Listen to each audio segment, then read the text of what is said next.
I feel like I'm losing my mind. Is everybody in the world blind? Please, Lord, give me a sign, a sign. I feel like I'm losing my mind. Is everybody in the world blind? Step 1, wake up early, gonna rise with the sun. Step 2, get some good, some food in you. Step 3, think real hard about what you wanna be. Step 4, everybody just do your thing. Wake up, today's gonna be a good day. Wake up, today's gonna be a good day. Wake up, today's gonna be a good day. Wake up, today's gonna be a good day. Wake up, today's gonna be a good day. Wake up, today's gonna be a good day. Wake up, today's gonna be a good day. Wake up, today's gonna be a good day. Yo. Set your affirmations, aspirations. I got shit to do, the aftermath of preparation. Good food, good mood, blood in circulation. One step at a time, yeah, that's how you make it. Set a goal you control and the steps you take them. I try to pick one thought, have some concentration. And if I make a mistake, it's called education. I try to do this every day, call it replication. Wake up, today's gonna be a good day. Wake up, today's gonna be a good day. Wake up, today's gonna be a good day. Wake up, today's gonna be a good day. Wake up, today's gonna be a good day. Wake up, today's gonna be a good day. Wake up, today's gonna be a good day. Wake up, today's gonna be a good day. So life ain't easy, yo, I think there's a reason though. Ups and downs, just like every different season, yo. Sometimes I'm high, other times I'm barely breathing, though. You always gotta fight and hide from the demons, yo. Negative thoughts are poison, they rot. Head full of flies, so here come the clouds. They'll never stop unless I can swap all the bad for the good in my head when I'm lost.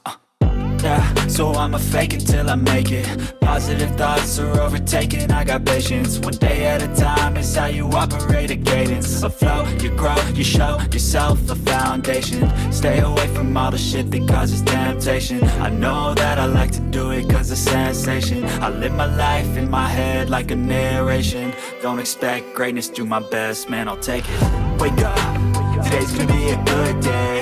Wake up, today's gonna be a good day. Wake up, today's gonna be a good day. Wake up, today's gonna be a good day. Wake up, today's gonna be a good day. Wake up, today's gonna be a good day. Wake up, today's gonna be a good day. Wake up, today's gonna be a good day. Wake up early, gonna rise with the sun.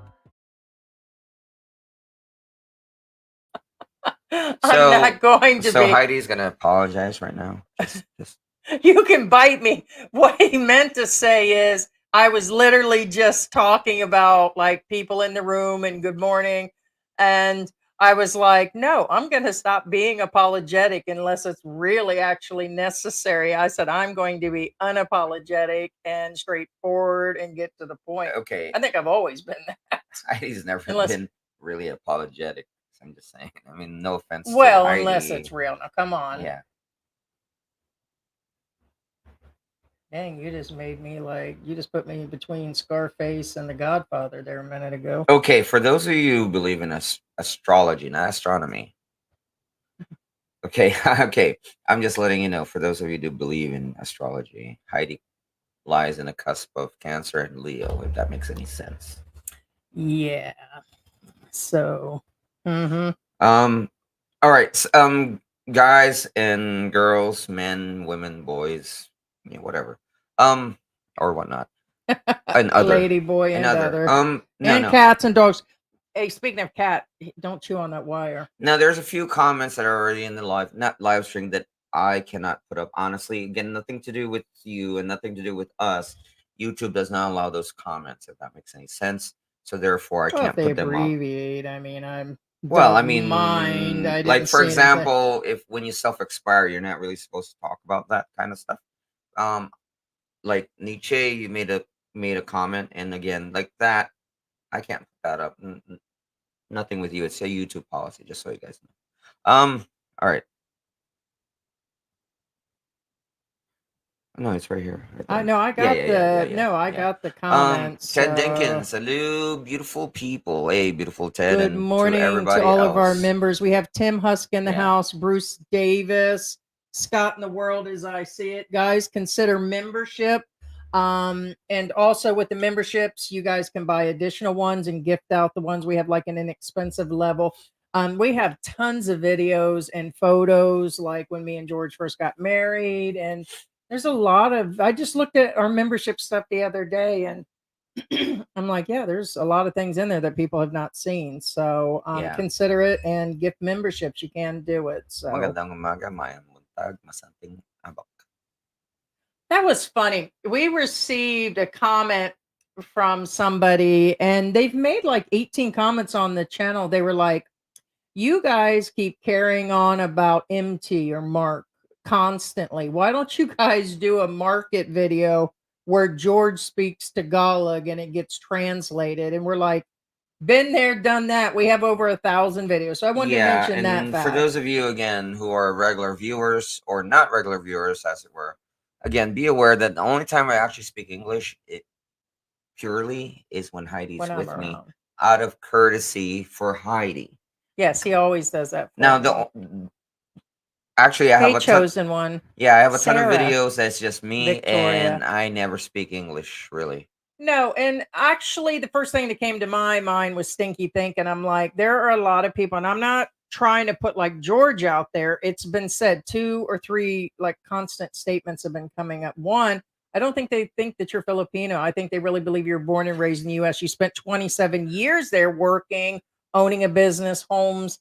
You have that side, which is really a good side, but you were born and raised right here. You were here during the Pinatubo, the military base. No, You I have a never. family. He's got kids Yeah, I here. never had. He was a man when he Yeah. left here. So this wasn't an 8-year-old that got flown off to the US for no reason. No. He had family before he had a family before he actually Yeah, left. me and my friends never had an accent. Again, No, he's got a like bunch of them. like I said in the last But he live, speaks that Tagalog. when I was surrounded by soldiers because it was curfew, all I did was I pretended I came from Clark Air Force Base, and they let me go. It's just Right. never So had an accent. and also, we're probably what we were really going to cover today. Okay, besides, we're going to get to expat peace of mind abroad, avoiding legal issues, how to pull yourself together, how to stay out of trouble. And we want to hear from people. We are going to drop a link here for you guys to join. We'd like a panel. Um, I do have in there, I forgot to tell you, there is a statistic list that I have of how many Oh Americans are wait, I didn't see currently, that. and it's in here. Well, unfortunately, if it's a picture, I could Okay, so re-upload it and never convert it. mind. I mean, you can go in there. But what it is next to the Chinese and Taiwanese, it's Americans that are the expats Is that it are actually, yeah, that that's one? it. Yeah. All right. It's That actually are in jails and prisons here in the Philippines. There is 7 facilities, but over 7 prison facilities, over 470 jails here in the Philippines. Me and George was talking about this morning, and I have like a small list of people that have been arrested, and there's been a lot of different things that are going on with these expats. But we'll go through a small list of things to kind of avoid. A shout out to MYK, Mike's Philippine Journey. A couple Hey, days Mike. ago, he did a reaction video of an expat that just lost his mind. I wouldn't even give him an award on that stuff. He's beyond belief. I'd have put him on that's incredible. That's what I would put him in the category because I call that ballsies of the year, man. We should have made a ballsy of the year award because the fact that this gentleman walked through a province area looking for people because they were talking about Oh, that guy. somebody. OMG. I'm like, has he lost his mind? I mean, that you don't go looking for that type of problems. It could happen here in the city. We've been saying a million times over, just for the most part, avoid the Filipinos. If you think there's a problem, take it. And even taking it to a barangay captain, all that can even cause problems. You can't just settle it up like men. You can't go hunt somebody down and say, "Hey, you've been talking about me." And that's what this guy was doing. I'm like, "Oh my god." And there's so many things that could have went south in that. So but you got to behave here. Um and then we're thinking about our friends in Dumageddon. We're thinking about there's been lots of fights here with expats on expats. And I heard several people say that they're not going to do nothing. It's expat on expat. Yes, for the most part.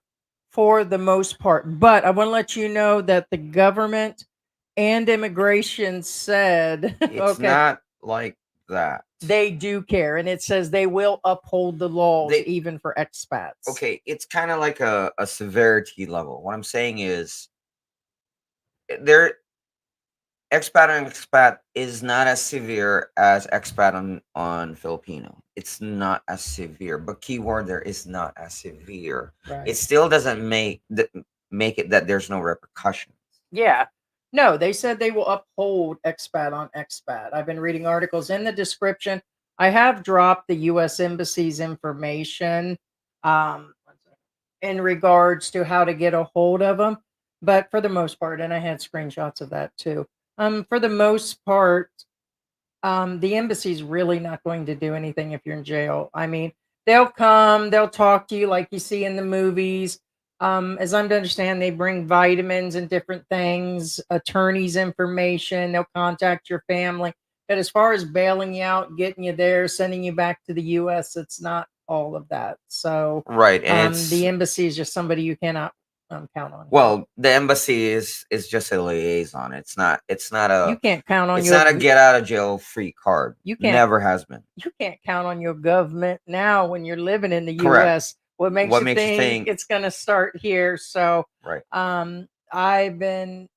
did you see that video that I sent you on the migrants last night? Oh well, yeah, that's No, I got that. yeah. I'm just saying they're not controlling anything there or helping. They're Right. not going to help, period. That's all Yeah, I was and gonna guys, say. again, gives us thumbs up. Share this video, and again, Subscribe if you're not subscribe, and again, to show your silent support. Speaking of trying to avoid getting into into the jaula, as it were, or cage, as it were, or right before your partner goes into a flight somewhere else, go sneak in a repackaged bag of cornstarch and slip it in their carry-on luggage. The more little repackaged bags of cornstarch, the better. What? I just want to make sure that they can make gravy wherever they're at. I mean, come on. Just want to say out loud, whatever happens to a Filipino Oh, babe, are you going to behind. Cebu? Let Listen. me repackage some cornstarch for you. Hey, what happens to a Filipino behind closed doors? Nobody hears. It's kind of like a tree falling in a Japanese forest. They don't hear nor do they care. So, good advice. I'll put some cornstarch in your biscuits. Just so you know that statistics is up whenever you want it up there. Does it include you? Right. Doesn't the Spice Girls sing "Wannabe"? You're going to Cebu. Let me repackage the cornstarch for you, so you can make Heidi's famous gravy. Speaking of which, cornstarch over here is not 100% grade for the most part, unless you buy an American brand. Just saying. Oh my god. No, really, guys, I'm not. That's not a joke. That part isn't a joke. They must use a half a box here when they make somebody's gravy. I don't know what they mix it with. No, George has watched me make gravy here, and literally I've used a half a cup, and it didn't thicken anything. And I've got it directly from the store and online. I've tried different brands. Yeah, and I could use 1 tablespoon in Mexico or the Middle East or anywhere, and you can actually cook something up. But here, I have to actually go to a different ingredient. So, yeah, but the gravy breaks. I think that's the term they use. So yeah. Racer X says hi. Hi in George, South Carolina. Good morning, in the Racer house. X. Tupo, Lou from Cebu. Tim has Saudi. Everyone. Ohio. Good morning, Buckeyes. Useless nut. Oh yeah, Mike ate a Buckeye. But anyway, hey George, how you doing? Chosen one. Hey, my man, chosen one. Hello, world. Yeah. Good morning. And I just pinned for somebody to join. We'll take in a panel of a couple people to come through and discuss. Do you know somebody in jail? Now, I tried to get a list, which is probably, I know there's a lot of privacy things. I know how to look up court records and do all of that. But when I got to certain points, it actually said for the privacy of blah, blah, blah. Like, you know, how you can look up prisoners and jailers in the US. Here, I couldn't find a list. Maybe I missed it. If you guys know how, let me know also. But I know there are several channels and expats that claim they visit several of these people. I know when I typed in Americans arrested in jail and all that, a crap load will come up. You guys can just Google that. Like a crap load came up that are arrested here in the Philippines. But I know people who say they visit them. They take care packages. They go in there and they take care of the guys because everybody deserves that. Okay. I know people are saying a lot about Mark and other ones that have misbehaved and all that. And like if they end up in jail, they're still human too. They deserve some compassion. I want to say that up front that these jails are and prisons here are rough. And the first thing and the only thing you're going to get is a bunch of rice and fish. And I don't even think they do the meals 3 times a day. I think it's Well, once or twice. actually, They're not here to make you comfortable in jail. So right now there's somewhat like of a, I wouldn't call it a sliding scale. It's inconsistent as far as treatment goes. What I'm saying is, remember that old verb, the old saying, you know, three meals in a cot when they're referring to when you're being incarcerated, as it were.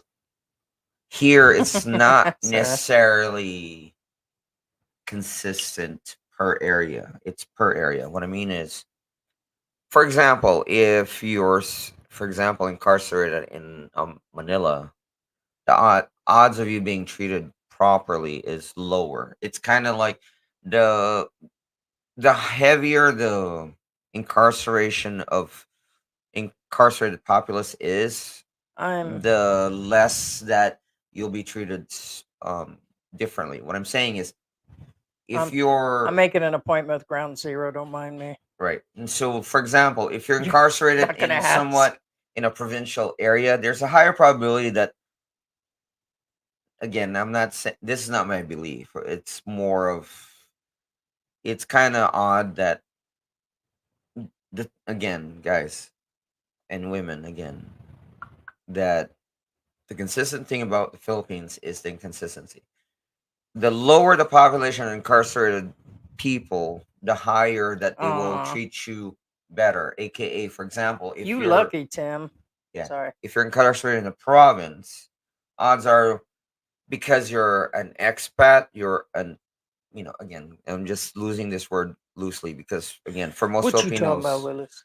when you're Caucasian, It you're doesn't matter. They're getting a half a cot and they're getting a couple grains of rice and you're going to be splitting that fish it with the biggest guy in that it room. varies. Again, the more out there you are, aka the A lot provincial of area, the families you'll be come and treated visit you. more well. Versus, for example, you're in Manila, the Yeah, heart of Metro Manila so Manila good. incarceration Hey center. Ruby, good morning. Then odds are you probably have to fight Well, for your and they do food, let the that kind of families deal. come in and bring comfort things. Now, when that Geordie guy or Barry Geordie, I think he's still over there. I can't confirm that. If anybody wants to confirm that, when he showed himself in jail and somebody came and recorded him, he just had an open cell where he can go in and out. And a lot of the guys do, but he's in a separate section. But not always will it be like that, depending on your, like, I think he's to be deported and he did something else. So I think they've got him in a different section. But as I'm to understand, the others do not. We've seen Correct. foreigners Some in of them, like I population said, that with like population. when you're like in the heart of Metro Manila, odds are you get some form of special attention, but You're going to get that special not attention, okay? like Barry Jordan's getting. If that makes any Yeah, sense. that was Be really kind aware of, of that. yeah, And also, here's the thing too. free Barry J, huh? Um, Free bird. incarcerated individuals are treated like trash, and that includes expats too. What I'm saying is, it doesn't mean that a family member gives you something it does not necessarily mean you'll receive it too. So that's kind of like Yeah, they'll check it, but you're probably going to get it, and then Big Buck's going to take it from you. Have you seen the size of those guys and the looks in their eyes? It's like me staring through you on payday. yeah. I mean, if you think that, Oh my God, give me the money. yeah, I I need mean, some money yeah, for coffee. it's not No, yeah, guys, it's nothing compared to the US system. We keep hearing things. If you guys are thinking like Rikers and some of these other hard prisons, like in Florida and different places, forget about it, guys. That's just a paradise dream there. You just don't want to end up in the bad places. right. And um, did you go through and say hi? I see No, Sarah's in the house. I did just talk to Ground Zero. I'm trying to see about setting up doing some interviews at Ground Zero to see if they'll let me in. As of right now, they said check in, so it looks like I might get some special treatment. By the way, I did that on our Philippine Antics Facebook account. I asked for her to do interviews there, yeah. so we'll see. I can go interview you, George, there at Ground Zero. Yeah, it would be very boring. Well, I don't know about that, but okay. I do. I have stories you've never heard of. I'll get those later. Thank you. Actually, I'd rather not. That's why they've never heard of them. Well, yeah. Okay. Yeah. Ah, ta, ta, ta, ta. Mr. Earlier, morning, y'all. Hey, Harry, Good how you doing? morning. Hello, Heidi, George, Scott, Ted, So it looks Sarah, like they're and all willing from Deer Park, to New York. do interviews. Hey, Hurley, how you doing? Hurley Wilson, evening, folks. What is the name of that song? The wake up song. Most of the music we're using is Neffex, Neffex. Yeah, NFX. Yeah. It's actually relatively, oddly enough, it's actually somewhat it's kind of like in between well known and not well known. Yeah. It's one of the better unknown bands, as it were. Bruce Davis. Hey, Bruce. Hey, Heidi and George. Hey, Everyone. Good morning. Bruce. Good Good evening. morning. Tim says hi. Chosen one. Hey, Scott and World as I see it. Good morning, Heidi and George. That was weird. The mango guy or banana man just stopped out front of the house. Was it? They had a cart of yellow something. Well, it's probably Jeffrey, the banana guy. Gotcha. Oh yeah. The thing is, the moment you buy, okay, don't take offense to anybody or don't take it personally. The moment you buy from a walking vendor in front of your house, they will always stop and in hopes that you would buy from them, which is understandable. So Jeffrey, the banana guy, occasionally stops and for example, the bread guy stops. Yesterday I bought some snowballs. What was that word they always call it? Scramble, ice scramble. Yeah. I bought from them yesterday, but since I bought from them yesterday, odds are they're probably gonna start stopping now. If that makes any sense. I didn't like that ice scramble, by the way. Oh yeah. Cause okay, guys, ice scramble or snowball, as it were. It's shaven ice with depending on the flavor of the day, and then it has condensed milk and tapioca balls, and it should be smooth shaved ice, meaning you should be able to just slurp it out of the cup and just drink it. It's that like it's kind of like blended ice kind of deal. This guy who went by our house, first time I ever bought from that individual, has shards of ice. Big difference. Huh. Shouldn't be like that. Um,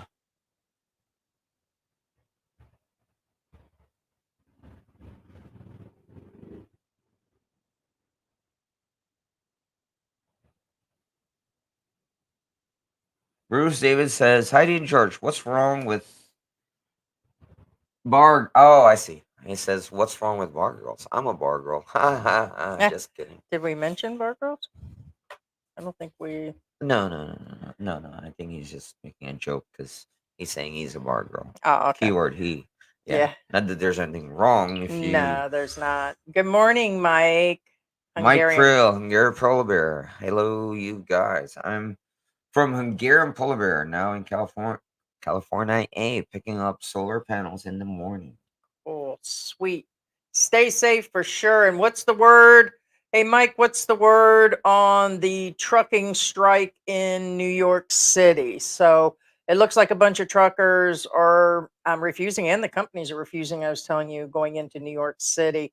They've been showing footage the last 2, 3 days, like the shelves. What they're showing here and what I'm seeing through media is news is that the shelves are bare. People are buying 10 toilet papers, and so they're going through that big C thing all over again, and they're stripping shelves. But George said, and it's what I was thinking, is it's going to affect the local businesses that can't stock the shelves, and it will only lead to further things that's going to hurt businesses too.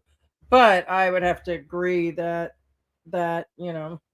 It's what we would call collateral damage. yeah, that it's the businesses and the people. I mean, Yeah, the small business owners. Sell the art member. Oh yeah, hello yes, you Sarah. guys, if you guys are interested in membership, at the very bottom, there's a little money sign. I'm just going to tell you how to do it. I'm just going to be really forward about it. That's where you can donate stickers and you can gift memberships so other people can see our other content. And I guess the top regulars will be gifted, that actually watch us all the time. It goes in order, I guess, by watch hours, like how long you guys are, how much of a big fan you guys are. It's specifically just not grabbed up or anything. It just goes in order, whoever's been watching the longest. But yeah, you can gift, I think, up to 100 or something. You can just give them away. So, but Yeah, membership, there's a monthly membership also, where we have it. I think it starts 149 pesos is one of them. Victoria. Good morning, Heidi, George, and everyone. Good day. Good morning. Looks like Eaton Squad is in the house. Good morning, Morning. Adelaide or Addie. I think it's Addie. What's that?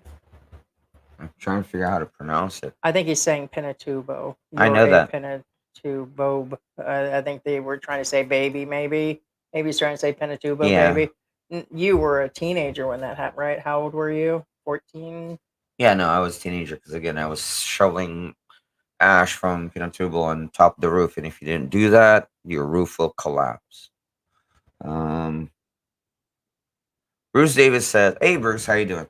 Bruce says, "If they go to the Philippines, they need to be kind and be friendly to be good to the local people, and act like adults. That is true. So Don't true. put yourself involved with some expats." Correct. And I just want to say on top of that, I was just telling George, I know you guys heard me say this. Do you know how many times I wanted to pop off here, whether it was another vlogger, you can't let anger get the best of you.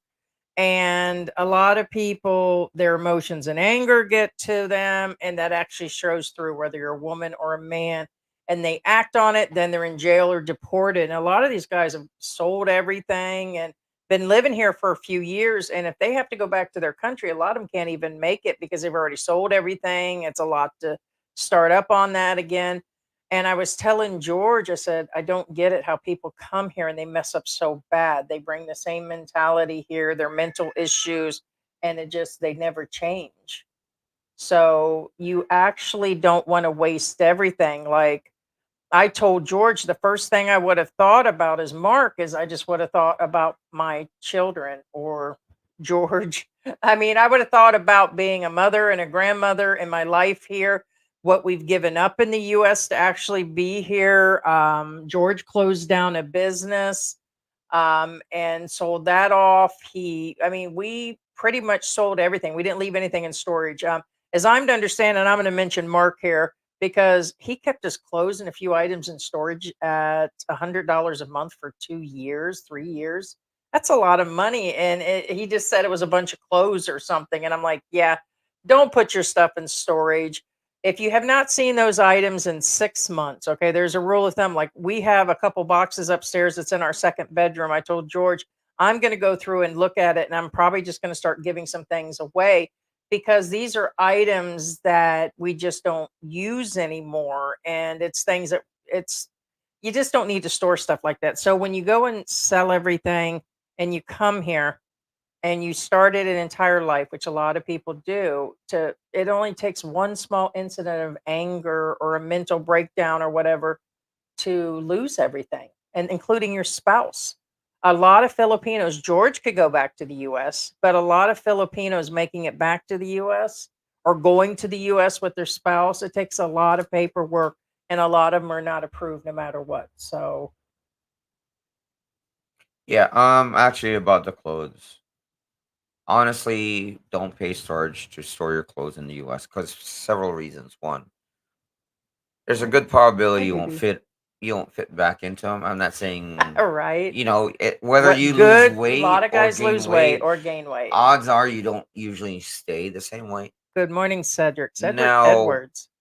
I had, for those of you who are Ooh. paying attention to my expression, again, I was just sitting here thinking, I do have a good amount of clothes upstairs that don't fit me. However, for those of you who are not aware, it's because I use my current clothing as packing material to pack our stuff in. It's the cushion.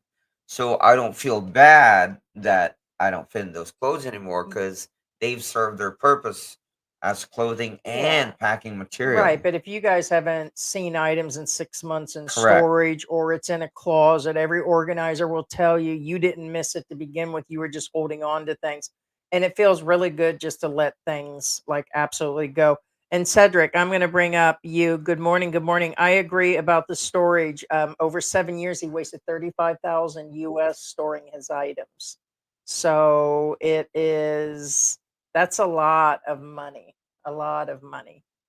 No, yeah, So eventually you'll, yeah, I mean, it's just money down the drain. Nothing, no offense to anybody. Storage is usually, it's really like a last resort kind of deal. I've used storage before, but I mean, the most I've paid for storage is 3 months. It's because I was in between homes, if that were, in the middle of moving, aka, okay, I'm living in this situation. It's small, it's cramped. I have my stuff there, and then I need to get to a bigger house, as it were, that kind of deal. Everybody goes through that stuff. yeah, I Yeah. go Uh, ahead and hey, bring. Jim, how you doing today? Here is We have Jim in the Jim. house. What is going on? Good morning. Good morning. Can you hear me fine? Yes. Good. I kept stuff in storage when not when I first came to the Philippines, but when I first retired. I was still in the United States. And I only kept it there for about 6 months. It took me that long to sell it, you know. I was a professional diesel mechanic. It was all my tools. And Oh, you it had was one of worth, them big red tool shelves full of tools like my Snap snap on, like on. my dad did. yeah, it's only worth about maybe brand new, everything's worth about $80,000 or so, give or take. You got 30 years of collection of tools. So I did wind up selling a lot of it, but I ended up giving a lot of it to my grandson, who now is a mechanic. I Oh, gave it that to him about 10 years, 10, 12 years ago before I came to the Philippines. And that's what I did with mine. And the money, not, I shouldn't say I didn't make any money on my tools because I bought a lot of brand new. And I put a roof on the house where I live now. you know, that's some of it. Built part of the house where we live now yeah. before I came here. And I came here. I don't know about 2 years before I moved here. I came to the Philippines. Met my girlfriend, what now my wife. Met her online through a how do I put it? Through a church type organization, online organization. It's kind of, I'll say it's private. You can get Okay. on there. Don't get me wrong. You can get on. But what happens is I belong to an international church, and they have pastors here, and they have all kinds of stuff. So my pastor, I got a hold of her pastor to make sure she was a real person. you know, Looked at her profile and everything, and she said the profile is great. She's a great lady. He thought she was a great lady, and I think I missed some of the drama of other people online. you know, which There I'm you go. grateful for. Which I'm grateful for. Yeah. You know, I have been here, what, 6.5 years now? Oh wow. Okay. And I like it here. So far, I like it here. You know, it's very, I mean, I like the weather. I come from a place called, actually, last place I lived was in New Hampshire. It's just cold in the winter. And Oh yeah. I'm from New England anyway. I grew up in the state of Massachusetts, just south of there, by about an hour Ah. where I live. That's cold there too. So Oh. it's just cold. And I was gonna move somewhere, and I knew that. My wife died of cancer about Yes. what? Sorry to hear that. Uh,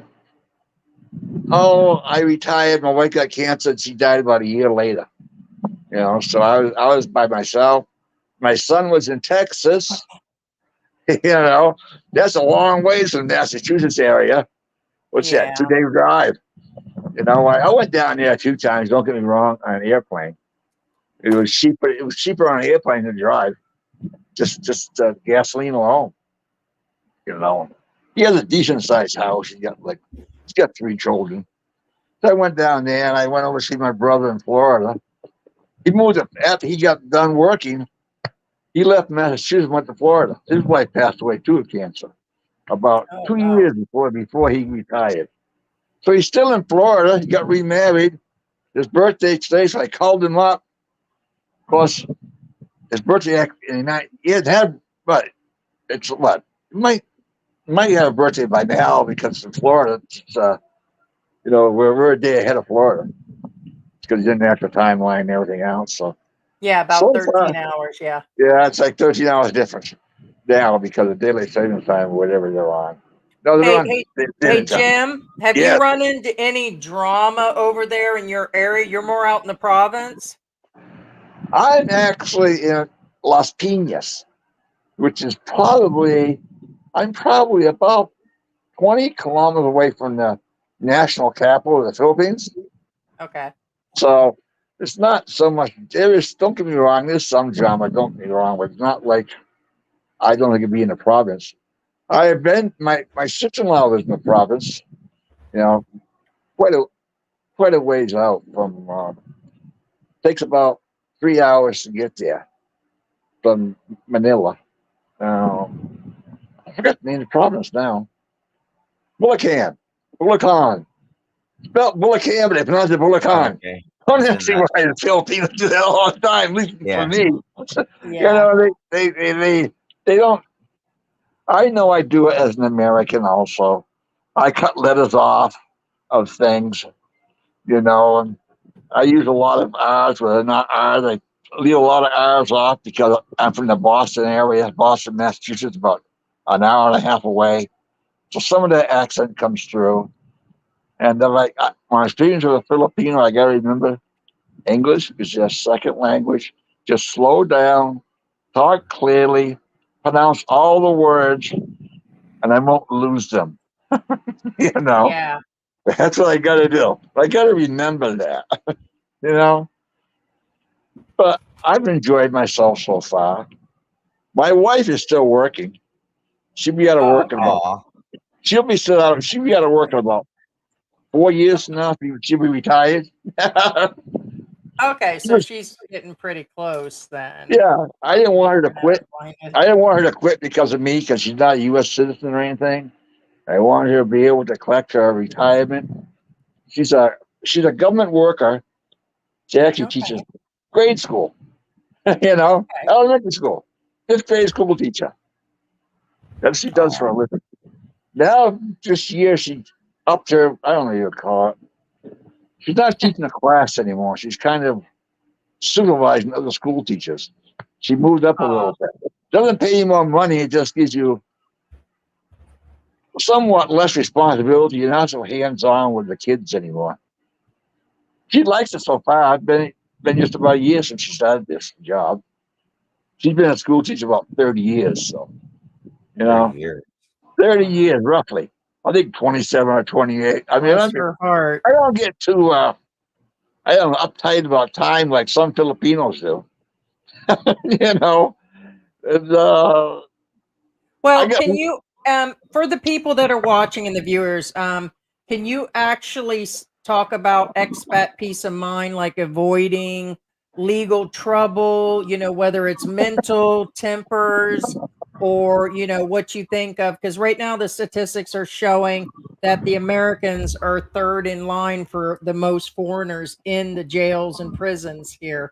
So, have you heard any stories that come to mind, or I guess it could be spill the tea Tuesday too.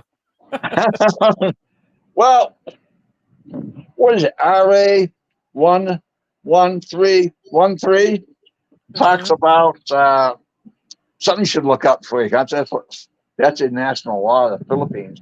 It talks about disgracing Filipinos in public. Correct. That's one of the hardest things because And you some shouldn't of do them that. will test you now, Oh, yeah. Because they want maybe money even out of it. including your spouse. Oh, yeah. Because they want money. Plain and simple.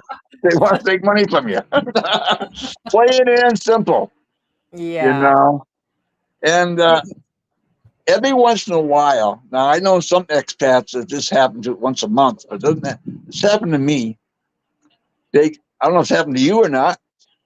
Um, they have Filipino type people come down and check on you. I'm talking about legal type people like the police or the What is national the police name? force. What is What there happens? is somebody can comment. There is a group that goes around doing that. Yes. Did you give them money? No. Okay, there is some that go around say they're part of some sort of group. MYK might actually know, but a bunch of the guys they ask for money and they say they're part of something about checking in on foreigners. They're supposed to be Oh, registered. those guys. Now, Yeah. keep in Yeah, mind, there's the I got. real ones, and there's the Well, I get shady the guys ones. the guys that always talk to me are dressed up in the police uniform. What do they call them? Yes. No. Uh-huh. Uh, National Police of the Philippines, Yeah, or Nash, whatever it that's is. it. And Police National. EMP. I Yeah, walk Philippine right by National there. Police. You I did walk say right by there. NBA. I walk by a sub Philippine National office Police. every time I go to church. I go to church on a regular basis, probably 3 times out of the month. You Church know. isn't going to save me, so I just skip it. Well, I walk within 3 meters of the police station. So they just say hi to me and tell me my name. How you doing today? They just say my first name and last name. I'm doing fine. How you been so far? So I'm doing great. Okay. So they don't check in on me. I Well, think let me. I think Let, because let, they talk to me. They've talked to me. You know what I mean? well, I what do don't you want them to think? come. Hey, Jim, what do you think of this Mark Thornton and what happened? Let's ask your personal thought on Mark's behavior, where he still left the video up and said that he did punch the guy. He still has the video up, so it's his own words. Oh, that's something you shouldn't Nice be doing. shirt, though. You shouldn't be getting into fights, people. In the Philippines. The Yeah, Philippines don't like that. yeah. Uh, Even if I it's don't think, expat on expat, they're watching. even though it's expat on expat, I don't know if they do so much, but they're watching. So they just don't like that type of behavior here. Right. Period. No matter who Yeah. you are, you know. Yeah. I've seen some of those things, but I didn't watch most of them on purpose. It's just going to be just a big he said, she said, or whatever, something similar to that. Right, but when the he said actually posted his own video that it said he punched him, that kind Oh of yeah, changed us because a lot of people have actually said they're like, "Oh, now you're only in the drama," and it's like we cover this stuff like 6 times a year because somebody's behaving badly. But the drama or the real part of it is to me it's kind of contagious, like because they see that it's okay, then things start happening. So that's not good either. no, it's not good not at all. Yeah. I do know. I used to have a friend down at the embassy. Now they've gone back to the United States just the past month or so.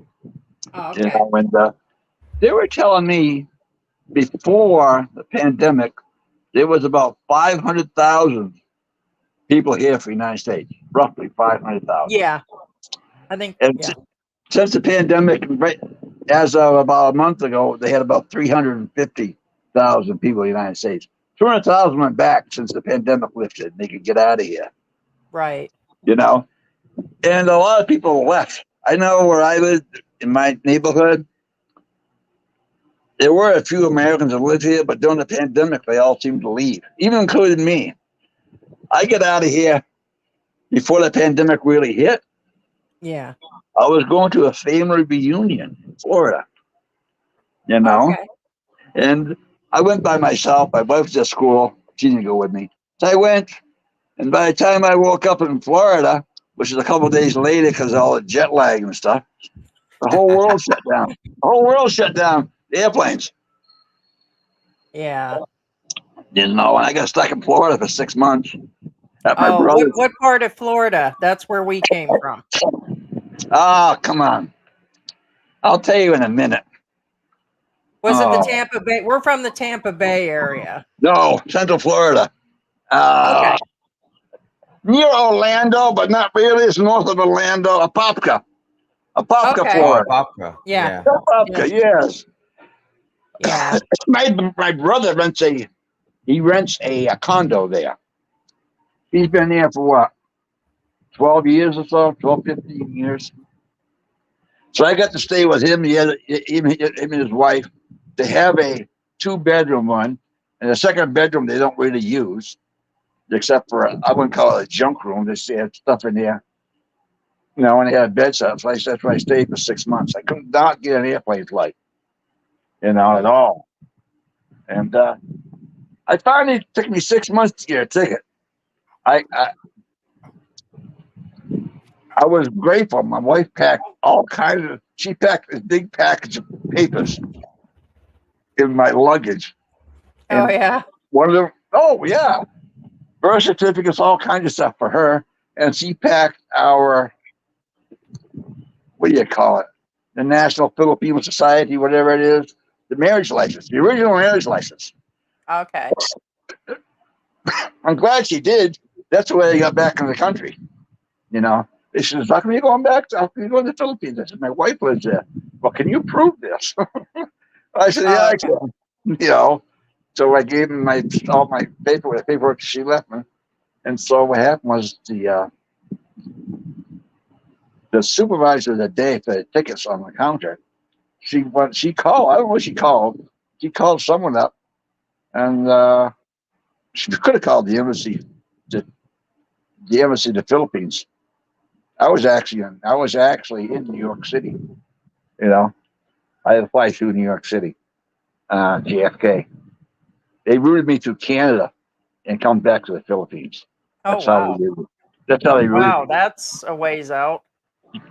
Well, not really. You gotta go north anyway to the Philippines, northwest. So you didn't go through New York and then on over? No, I went to Canada because they You had went direct. through Canada to get out of the U.S. I went to Canada. First of all, I started Yeah, we started got there. He's not gonna stop. Go on. I started in Orlando. I jumped to New York City, and I stayed there for close to 20 hours for the next flight. I went to Toronto, Canada, into Seoul, Korea, So and that then from makes Seoul, sense. It's Korea closer to the Philippines. Canada. To the Philippines. You know, it was a good flight. It really was. I mean, got a little bit of rest, see some of the different things I never saw before. I enjoyed myself. That's how I got back. My wife packed the marriage license from the Filipino, what's called society. I can't think of the name of it now. And so that's how I got back here in the Philippines. They looked at it and just let me go. And I was sitting next to a man waiting for the flight. He's speaking perfect English. I mean, he was also Kennedy Airport. He had a job just reopening the embassy. He was with the State Department. Started talking to the lady. She said, "Oh, your passport ain't no good." It's no good. This is put out by the State Department of the United States. Of course it is. Call your supervisor, whoever. Ask them. So he got on the plane also. He got on the plane with he got on the plane with 2 dogs. Him and his wife, 2 dogs got on the plane. You know, and Last time I saw him was somewhere. I think I saw him. But that was that. It was. And you got your passport thing all straightened out? Oh yeah, I had no trouble with my passport. What I had Hey, trouble with, hey I think. Jim, What? what I would like to do is if you would be interested in the future, we would love to do like an interview and find out like all the details about how you met and everything. Do you have our email? No, I don't.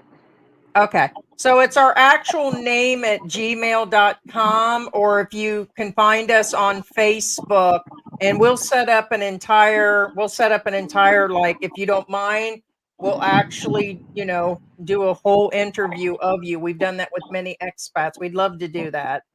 I'll give you my email. Email. I don't care if anybody hears it or not. Anybody hears it or not. Just get a piece of pencil and paper. You Yeah, can that's right. just write it down and just put down. I forgot your name now. Gotcha. What is your email? Jim, Jim, A. Then it's 4448 at yahoo.com. At Yahoo. Gotcha.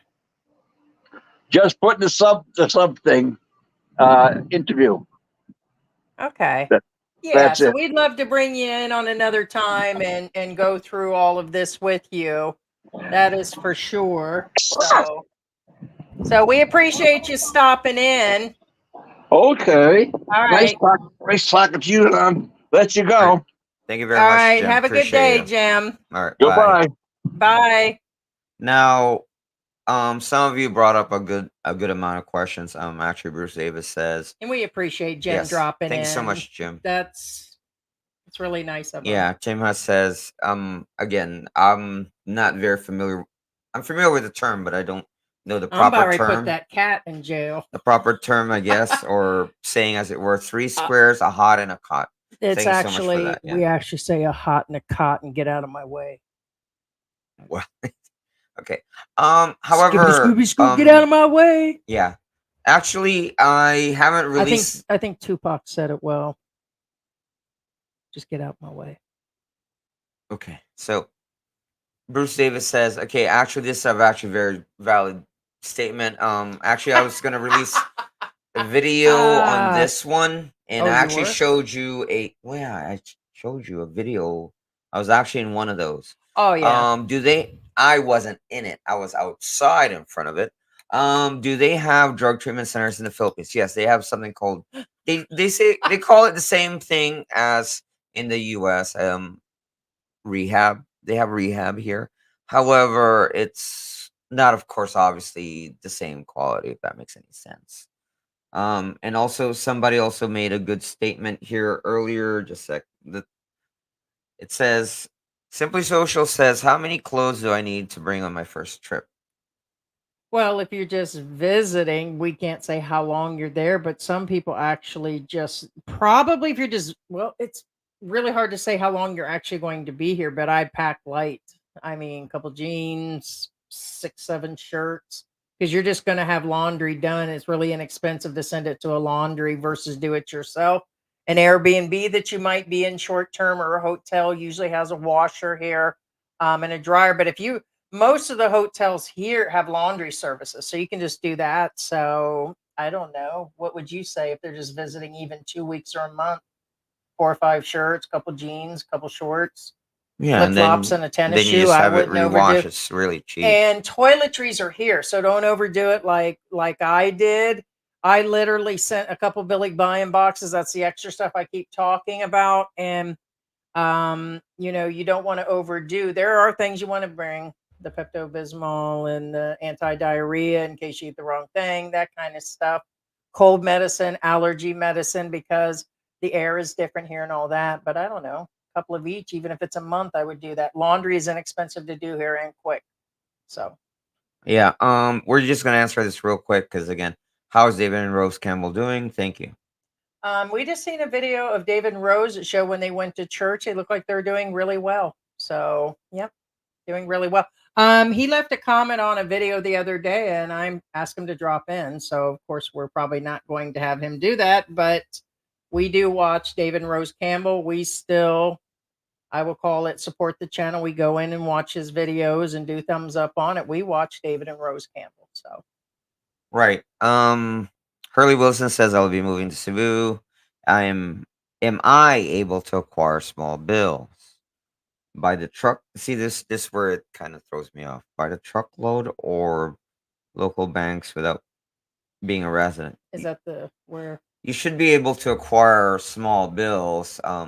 First off, how we did it is we change our dollars to Philippine pesos at the bank, and then when we got here, We had pesos. correct. When you withdraw it from the bank, even if you have a US dollar amount, when you withdraw it, it's automatically converted to pesos. And you can find a money changer, but when you're saying small bills, understand that most of the money changers are what comes out of the ATM.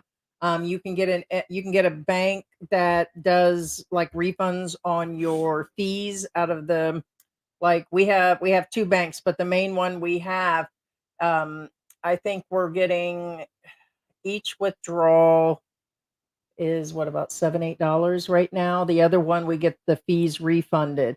So we get our money just direct out of an ATM. There's not many money changers that I would say that I trust here. The rates change so much and they get a little chunk of it. I'd rather take the chance with the $7-8 fee than go to some areas that have these money changers. So either do it at the airport, which some people will say is too much, but when it comes to that, they don't always give out, 200 pesos, 500 pesos. You're going to get 1,000 pesos is what they're going to tend to get. We usually throughout the month have to actually break something at different places. Like at the mall is the best place to break up a bunch of change, but it was the same in Mexico. We had to break change constantly. So you're liable to end up with all thousands and 500s, but ask for them. Right. We're gonna answer these last two questions, and then we're gonna go back into subject. But real quick again, Simple Social says, "What did you do with furniture?" That's an easy answer. We sold them all. We sold And all gave the it away. furniture or gave them away. Correct. And then the next valid question again is, can I get extra large clothes there? Yes, you can. They have several online shops, and in the mall there are places, and the SM. Now it depends on how extra large you're talking about, because understand that even if you're a 2X or an XX large, that XX large here will be a large or a medium because of the Asian size difference or Korean size that they have. But here at SM, they actually have a whole section that really does sell American, like 2, 3X shirts and shorts and all of that. Shoes will be another matter because usually at most average market and place, they stop at a certain size. But of course, the malls, it just depends on where you go. Right. So, do you want me to put that up real quick? Well, Or you want to, I don't know where it well, goes. being we answered some of the questions, so I'm going to go through exactly what we were talking about earlier. I was saying that there are 7 main prisons here in the Philippines and about 470 jails, give or take. They're all overcrowded. Now, according to the statistics of 2022, and this seemed off for me, 185,000 were actually in there. So compared to the US and Canada, the system here is not as large as it is like how many people are actually in jail. It seems like a lot of them, but it's overcrowded. So Right. I did have photos. I've chose not to put the photos up. You guys can Google the photos of them. I'm sure you guys all have seen it. If not, just Google. Everybody has covered this. Al Jazeera. There's all kinds of documentaries. But in saying that, a few things are going to get a hold of you guys, which will be, like I said, your emotion and anger, your mental state. When people feel like there's been some injustice, the gossip actually has gotten some guys going. And we did, like I said, we just seen the one on Mike's recently. But there are several cases that came up immediately that came to mind. One would be just recently an American expat was actually arrested because he actually was a little aggressive on an airline, and this was just on the 21st. Cebu Go flight. He said, "I can shoot you and trigger an explosion." And those words alone got him thrown in jail. He was upset about something. I think it had something to do with luggage. And when he was getting it down from the above compartment, he said that, and it was heard by the Filipinos. That's nothing to joke about in any country, but to me, it was, I don't want to call it entitlement. I just don't know why somebody would say that Well, out think loud. I about can it. You shoot can't say you that in the U.S. as a U.S. citizen. What makes you think you can do it in a foreign country? inside of an airplane. So he was just recently arrested. I'm more likely deported, and he's sitting in a jail cell. Then we have a 71-year-old American who literally offed his girlfriend and stuck her in that water barrel. 71-year-old guy. His girlfriend was 48. I think we had discussed this before, and they joked that he was looking for a younger girlfriend. Who knows? And that's different from the guy who did that to his wife. There was another one arrested that actually the American, or he, no, the other one wasn't an American. These are Americans. But there was the other one. I forgot where he was from. Does anybody remember New Zealand, or the one that actually just put her out in the backyard? And he had the kids and the girlfriend, and he wanted the house. So he got rid of her too. He ex-nayed her. Next is a 37-year-old American from Los Angeles. This one blows my mind. George says he did what? He stole 3 faucets out of a hardware store. Well, Is what is up with is that? it worth your freedom for 3 faucets? I mean, come on, gee, I mean, crickets. They said they were expensive, which 10,000 pesos is a lot of money in this country. Okay, so considering that, $180 is what you're looking it's at. like grand theft here. Right. So he stole that, and we couldn't believe it. I mean, imagine that, the actual theft. Well, what about the other guy? 59-year-old stole lumber, and he had a bunch of it at the house, and he messed up on immigration. They nabbed him for both, and immigration says we're just not going to have this. Well, that's the lumber guy. What about the guy with the caulk? With the what? Caulk. I don't know about that one. Caulk? Caulk. I don't know what you're talking about. I mean, I'm not trying to be weird. This is the list right here. I read it to you. This, was there another one? Yeah, it's all right. It's all right. No big deal. Bottom line is, don't shoplift. I missed something. And then there was my favorite that was arrested was the woman. Let's not leave the women out of it. There, and I guess color doesn't matter, but I was gonna call her a white woman. There was this crazy lady that thought she could stick a 6-day-old baby in her purse and go through the airport, and she was caught in X-rays. Oh my And gosh, imagine that one. I remember that one. No, it's not a That's joke. real, No. guys. Well, here, the thing is, regardless of, according to her, she obtained the child legitimately. But if you did, why are you sticking it in a purse? I mean, I could see if I was trying to sneak out a tarsier or something, or a monkey. As a matter of fact, I told George that I can see. Yeah, you're Okay. sneaking out a cat, that kind of and deal. you got to think things through. I mean, you really do. Because what did I say I was going to do? We had a baby kitten we left behind in Mexico, and we were there longer than we thought. We got a cat. We really attached to her, and there was a bunch of rigmarole to get her here. So the chipping and the vet thing wasn't a big deal. But if the airline would have canceled the space, like they only allowed so many on Mexico airline when we left the area that we were in to get to Los Angeles, and they actually said that if they cancel, then that means that's it. I mean, they only get so many pets on the airline, and so it just became a real problem. And then if our tickets got canceled, and at that time they were super expensive for one way, we paid $3,800, $4,000. It was something outrageous for a one-way ticket. Okay, I only had to have the outro. Okay, George only needed the one way because he's a citizen. And I'm like, let's just stick her in the purse. And the first thing I said, never mind, let's just put her in the purse. And George says, X-ray. I was like, yeah, that makes sense. They're And- going to catch you anyways, and she's going to meow And on the pets, just so you guys know, in international flights, they don't stay in the cabin. They go most of the time. undercarriage, unless and they're it's unpressurized. down there. Depending on the airline. Now, I think it's Korean airline. We were said we're like the best to actually do that. And there's like a list and permits and all that you have to get. It does. I just heard somebody say they pay thousands to get their pet totally through. So it can be expensive too, but a baby, oh, come on. Yeah, and What's not up to with mention if that? you even let's say you did sneak it past in the Philippines, once you land, it's a different story again entirely. Which either way, it's inhumane anyway. I mean, But there are going to be a lot of things that are going to test you. I just can't even begin to tell you over and over again. You're going to be tested on a daily basis. It looks like Jim, he's just like living his best life, easy, kick back, and so far he hasn't had any issues. And most people actually don't.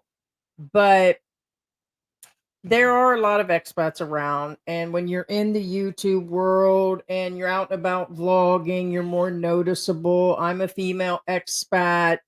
A lot of people are asking for money all the time, like the kids and everything, and you got to watch that. There's all kinds of things that could happen. You don't want them to touch you or bump on you, or there's all kinds of things. So every day you're going to be tested, and unlike any country, you actually cannot react back to them.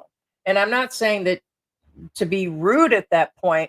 But if that had happened to me in any other country, I'd have been on and been like, get the hell off of me. That had just been I'd have been nice, nice, and nice. And then I said, hey, get the hell off me. But if you do that, you can get in trouble for that by itself. So you have to just behave. And it's just something that you're going to learn.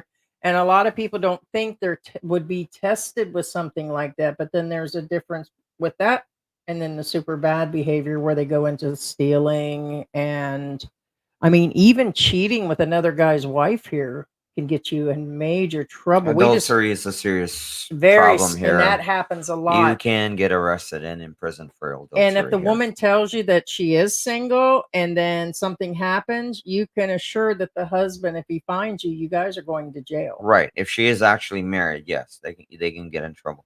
And also be aware that it's a matter of perception. What I'm saying is, like I said, odds are the guy who stole those 3 faucets has this weird perception that you can get away with everything here. Yes, False. and that is a perception here. False. Not to mention, I want to say, and I'm going to mention it this way because this is what people call them, that I'm going to tell you on a weekly basis in Angeles City and Manila Airport, they throw out probably weekly, daily, the diddlers. I'm just going to call them diddlers because that's the only way to Yeah, actually call them. The guys that like the younger kids. And it is into a preference of more boys than girls. It's just no good. There are whole organizations that fight that here, and it's very unfortunate. Um, I'm going to get into that a little bit about the supply and demand situation because you have the women that are on the streets trying to make their money, but they're teenage boys and teenage girls that are out on the streets. You get caught with them, and I just think people just think they're getting away with all kinds of stuff here. And it's just the industry, all we can advise is to stay away from it. I mean, I would say all the people that are watching are very intelligent and very smart. To stay away from that, but you never know the company that you're actually keeping. I myself have run into those issues in Miami or in the celebrity world or music world. You just have to watch who you're with and just be a little bit more perceptive, or just keep an eye out what's going on. right. One bad night, it'd be like one night in Bangkok situation, and that's it. Bang bang. Right. And And that's all also I got be to say aware about that. that it's kind of okay. There's some of you, or whether you are locals, there's a part of the good population that perceives that, well, expats get away with a lot of stuff. There's also part of you guys that, again, state that locals get away with a lot of stuff. Remember, it's all a matter of perception. It's a more of a question of who gets caught, who doesn't. For example, is prostitution legal here? No, it's For me, it is. okay, guys. It's not. It's not. Now, do authorities, And for for the most NYK. part, do they, tolerate it? Yes, but that doesn't mean they can't still catch you for it. If that makes It any is sense. legal? No, I said it's not. Oh, okay. Well, yeah, that's It's not. I'm For the still most trying part, to figure that one they out. tolerate it, but it doesn't mean that they'll. That's like anything in any country. They make Right. more money leaving it out there than they do Correct. reeling it It's one back of those. in. It's just it They keeps the cops on the run. they It keeps Mike tolerate it, busy but with you'll never content. know. Isn't that right, You Mike? might be one of those unlucky ones that get caught Yes, with their Mike. pants down. Speaking of pants down, hey, What's MYK is up? in the house. Actually, that's what Hey, Mike does whenever he's on live Hey, with you us. He sound like does not have Fonzie any pants there. on. Fonzie He's Mike. hanging loose. I'm just waking What up, is man. up? I really appreciate your reaction channel. I mean, it's I watched the one that you put on your channel about that. I call that ballsies of the year, that he would walk through that area looking for somebody. Oh, that one, yeah. That looks like me mad ripping through a club and stuff, and it's like somebody could just like gut me right there in a Miami club, let alone walking through. I mean, it Yeah, was that guy just was a very ballsy, man. Actually, that's relevant to today's topic. Yes. Yeah, I it is. mean, yeah. Yeah. But the thing though is like, and I actually had to break down even just explaining the tambay tagay sessions. Like I had to explain to guys, do you guys know what's going on with this particular situation with these guys are drinking? I'm like the guy thinks that one guy who was trying liquid to, courage. talk to him and stuff like that. No, that guy was preventing him from being stabbed because he was about to get stabbed if he went through still. And people, you have to understand that, that's you have to understand a different drinking, how Filipino guys are drinking in the canto and stuff like that. A lot of guys don't understand how it works, and it was just kind of funny that happened. He just kept on looking. I'm like, what were you Yeah, and thinking? that's their territory. That's the thing. It's. Forget whether they're drinking or not. It's still I their was like territory. analyzing that scene, Mike. I was like, oh, maybe the dog's gonna get him. Maybe the dog's got rabies. Maybe the guy has rabies. Maybe they didn't see the bolo stuck under his chair. I mean, if somebody's Mhm. like this, Open weapon of choice. yeah, it's I was like, and I kind of missed it somewhere, me and my like anxiety and stuff. Did he ever say besides the chismis what he was after, or that was it? He never It said was, what it was about. it was just the chismes. Now we can, by the power of deduction, figure out what the chismes was about.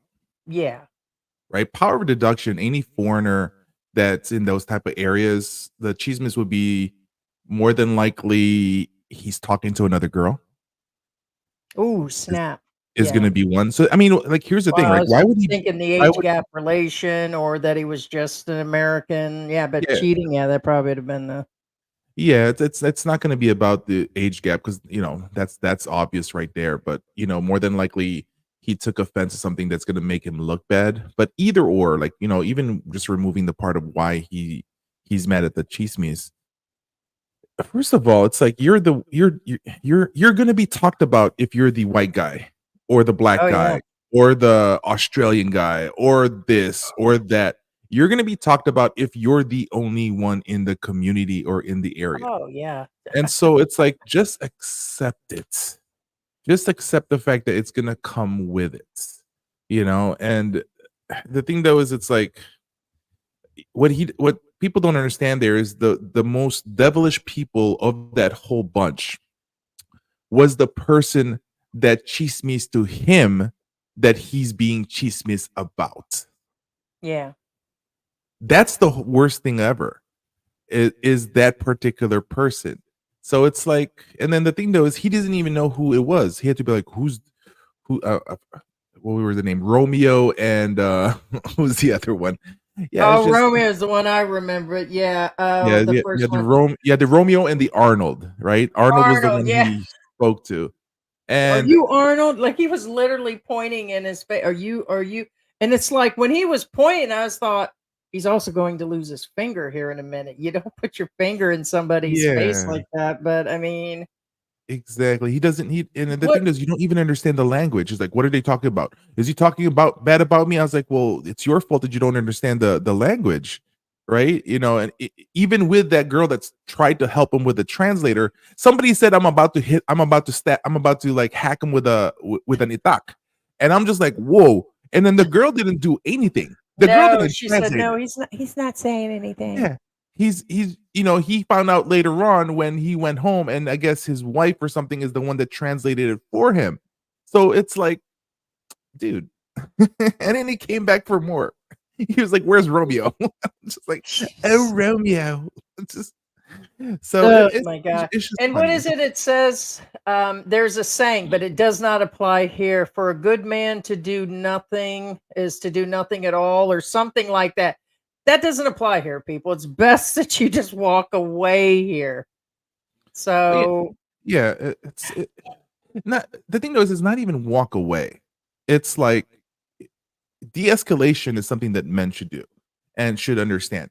You know you know how you stop the chismes? Buy them a whole green rack of San Miguel. Bring that to them and be like, "Hey, just wanted to drop this off. Do that, and it's gonna stop." Give them. I It's like said move buy away. them a couple of lapads and a They're couple just of going to get drunk and sit around and talk about you more. I Yeah, disagree. but then you become the nice guy. Like, Yeah, that's true. Yeah. and it's just gonna get easier in that way.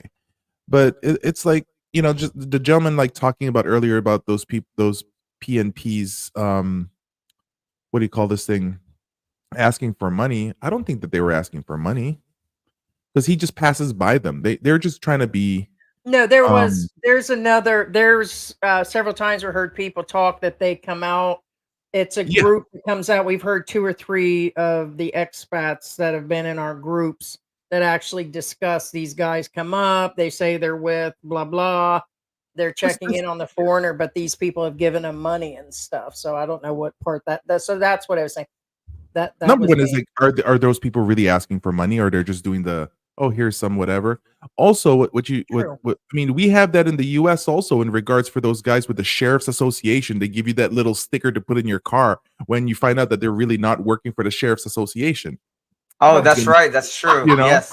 so I mean, Yes. I used to have this old guy used to stop by all the time at my office. It got to the point, I remember like my dad yelled at him. He's like, "Get out of here." It's like, "I'm gonna call the cops on you." My dad's like, "Yeah, right." So he's like, it's like, uh, you're gonna have those because it's gonna be opportunistic. And that's a thing also that as foreigners need to understand is that you're a target. The thing though is, how do you make yourself less of a target, and at the same time as don't have the things pointing at you? But the thing though is, a lot of foreign men, and I'm not using American, British, or whatever like that, just as foreign men, it's like, you know what, at any given point we are going to be considered louder, even though Filipinos can be loud as well. But That's it's no. just That's what don't. I told that's what I was telling George is that no Yeah. matter anytime I go out, I told George, because I told George that, sometimes I don't know if it's because I'm really big. I don't know if it's because I'm super tall. I don't know if Mhm. it's what I'm wearing. But I said, even if none of those exist, the first thing I learned is it's me as a very light, white skinned American woman. And there's Mhm. what, 5% here maybe in the entire area, and most of them are sitting in Makati or something or BGC and Mhm. all of that. But it's like George too. George gets the stares because I look older than George and everything else. And we just got some comments recently, Mike, a couple of them that are referring to George that it must be me with all the money in my family. And they're making now comments after these videos that we have an age gap relationship. And that was going to be today's live. And we were just Mm. laughing that there's so much like misunderstanding, but now they're projecting things on us. They're like, okay, you're talking about age gap. Okay, 3 years difference. George was the one with the money, the savings. He still is. So George makes more money at different things here than I'm getting in Social Security, and that's what I get. I come from a middle class, poor family from Ohio, but it's Mhm. what they actually see. So it's Well, a it's the, you could even say colorism, or just this the view of like American or foreigner and a Filipino, the Filipinos with that foreigner because of the money, right? yeah, It's not about the man, it's about the foreigner and a Filipino. yeah. So That's just that's going to be the first the thing. unfortunate that's gonna be put in place there. It's like, why would you be with a foreigner other than for money? Yeah, that was the second comment. They asked why George would bring me here. So it did appear to be, and it's just the way that they were speaking and their names and everything. They were legit accounts and they appeared to be Filipinos. So it was, Yeah, that's what it's they gonna be there. said, that why would he bring you when there's plenty of beautiful women here? And I just started, it's like, yeah, okay. Because he wants Yes. to live more than 6 months. All right. Oh, I'm just kidding. Well, actually, Hurley just said, actually, this is actually a very valid point. A lot of people don't realize. A lot of expats come here thinking they're big and bad, they're huge, they tower over Filipinos. But here's the problem. Hurley Wilson says the Yeah, it's dude true. does not realize the average Filipinos would kick his ass while munching on lumpia. The problem is, Munching on it's not so lumpia. much the size. Well, first off, size and skill are two different things, but it's the pack mentality, meaning they're gonna gang up on you if Yeah. they decide to attack you. And a Yeah, lot of And you can that's get what could have 20 happened to that tricycle guy out in drivers the all over you. province. There could have been, it could have been like mob mentality on him out there too. Yeah, I That's mean, just really, really ballsy. like I remember like a while back. I mean, this was in high school, and I moved to a different suburb, and so we were having a little party. We rent out the basketball court, have a party and stuff like that. And in where I'm from, in up north in Skokie and stuff like that, it was all Filipinos, and stuff like that. Where I moved eventually was like higher Latinos and blacks, were in that area. And I remember, the little amount of Filipinos that we had a little party, invited people from up north, right? So you bring the northern Filipinos down to the south and stuff like that. And then, of course, some of the people in the party were friends with people from the area, so they brought those people along. So then all of a sudden, you just have people of, Latinos and blacks all of a sudden now seeing a bunch of Filipinos in one room, right? They don't see that as much. They haven't seen a lot of Filipinos in that area, and I remember like a lot of people even was asking me, "Where's the Philippines? Is that like in Mexico?" So it's Oh, like jeez. this was bad in around the 90s. And so Yeah. you see a bunch of these young Filipinas, beautiful Filipinas and stuff like that. And these guys were all over it. They're like, man, never seen girls like this, you know, under 4'9", under 5 foot tall, under 5'2", looking good and stuff like that. So of course these guys were hitting on the girls, and some of these girls were with Filipinos. And I remember one guy pushed this Filipino that I knew. He was from Uh-oh. Lane Tech. I still remember it, and he called him a monkey. And I'm just oh, like, and at that point, I was laughing my butt off because you see a black man calling a Filipino a monkey, and I'm just like, well, you don't like that Oh, being there used. it is. Let's not get there. And I was like, and he called him a little monkey. And mind you, this Filipino guy was 5'1". But this Filipino guy jumped up and smacked this 6-footer and knocked him down on the floor. Hmm. Let's say within a matter of 20 minutes, it was a royal rumble Oh, of yeah. like tons of Filipinos. You can even say it was like a little race war going on over there. Like it was bad. They brought in Naperville police. They brought in the sheriff's department. They brought in Romeoville police. They brought in Downers Grove police. I mean, it was full to the brim. It was a brawl of over like 200 people. oh wow. Right. And the thing though is, at the next day of school, 2 days later, next day of school, Monday, I'm seeing some of these guys that I know also that got into a fight, that got their butts whooped, and they're like, what the heck happened? Who are those guys? Why can't they fight? And I'm like, it's they stick to each other, right? And it was a bad beatdown. I was like, I saw guys were in a hospital for like a couple weeks after that, because Filipinos, they'll fight. See, the thing is, what people don't understand, when Filipinos don't use guns. Filipinos use anything that they have in their area. I mean, they're going to use brass knuckles, they're going to use pipes, they're going to use everything. And when Filipinos, the Tasers. true Filipinos that gets into fights, they fight to kill. They don't Well, fight to yeah, maim. they fight for survival like I do. Yeah. So you I come from mean, a tough neighborhood in Ohio. It is what it is. yeah, Filipinos don't mess around, especially when you mess around with those canto boys in the Philippines and stuff like that. Those guys will really mess you up. Just like in Angeles City, don't mess with the tricycle drivers. They got a little union going on. They'll help each other out. Yep. You don't Totoo. offend those cigarette guys, the guys that like sells the cigarettes. Yeah. Don't offend those guys because those And a guys. lot of hey, Mike, a lot of Yeah. people like just perceive that George here because he's tiny and stuff. That I've seen George actually. I mean, you don't want to mess with George either. So what I know of George, you just would not want to mess with George. So Yeah. it's there that some of them are so super quiet and meek, but you don't Mhm. want to, it appears that Mhm. way, but Yeah. yeah, yeah. Yeah, tiny but scrappy. Like Yeah, tiny, people will tiny make but scrappy. Hey, people will Mike, make up who's for their negative stuff, you could say, or the perception of something that's negative. Like sometimes you think it's negative, but it's actually they use it for their positive aspect of how to know how to handle it. yeah, who is Peter Vanderveer? I don't know. Either do I. It's been Maybe those mentioned on old and school off the vloggers. last year.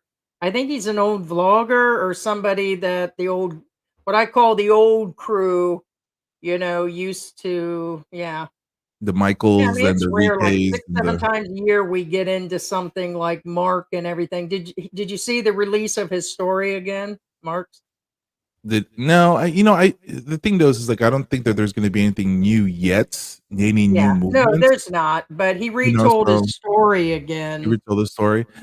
Yeah, One thing, if he did retell his story, that if he did, okay, so I think that that's one of the biggest mistakes he's doing because then if you see some inconsistencies between his first story and his original story and the new story, he can put himself in harm's way. That's why at this moment he should just plead the fifth and just honestly be quiet about it.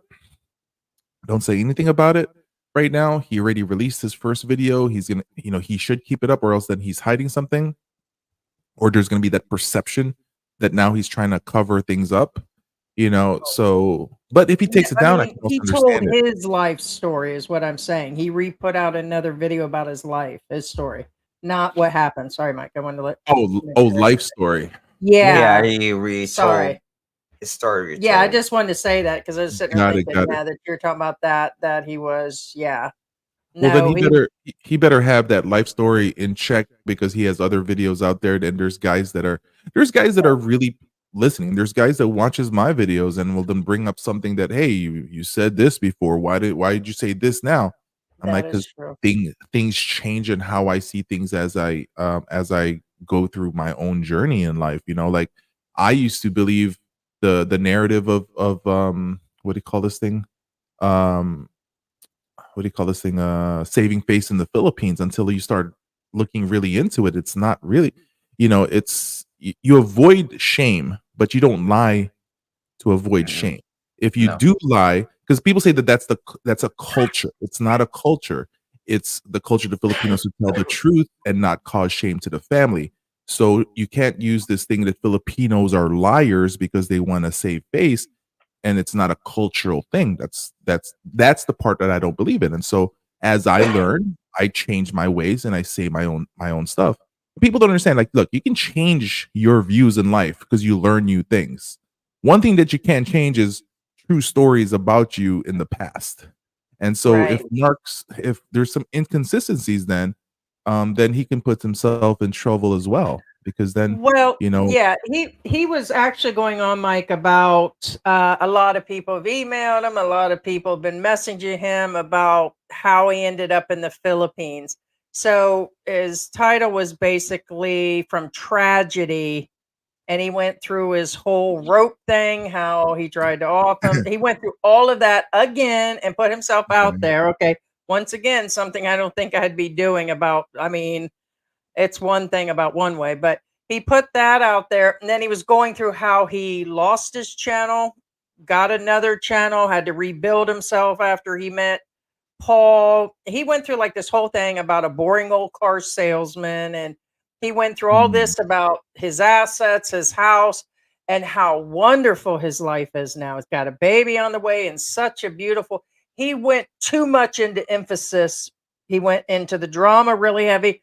But then he went into how great life is, and I told George, he kind of lost me at the section where he said he was talking about the wind going through the trees and the beautiful weather. And I was like, yeah, that's a little too much. A little bit too much emphasis on how great his life is.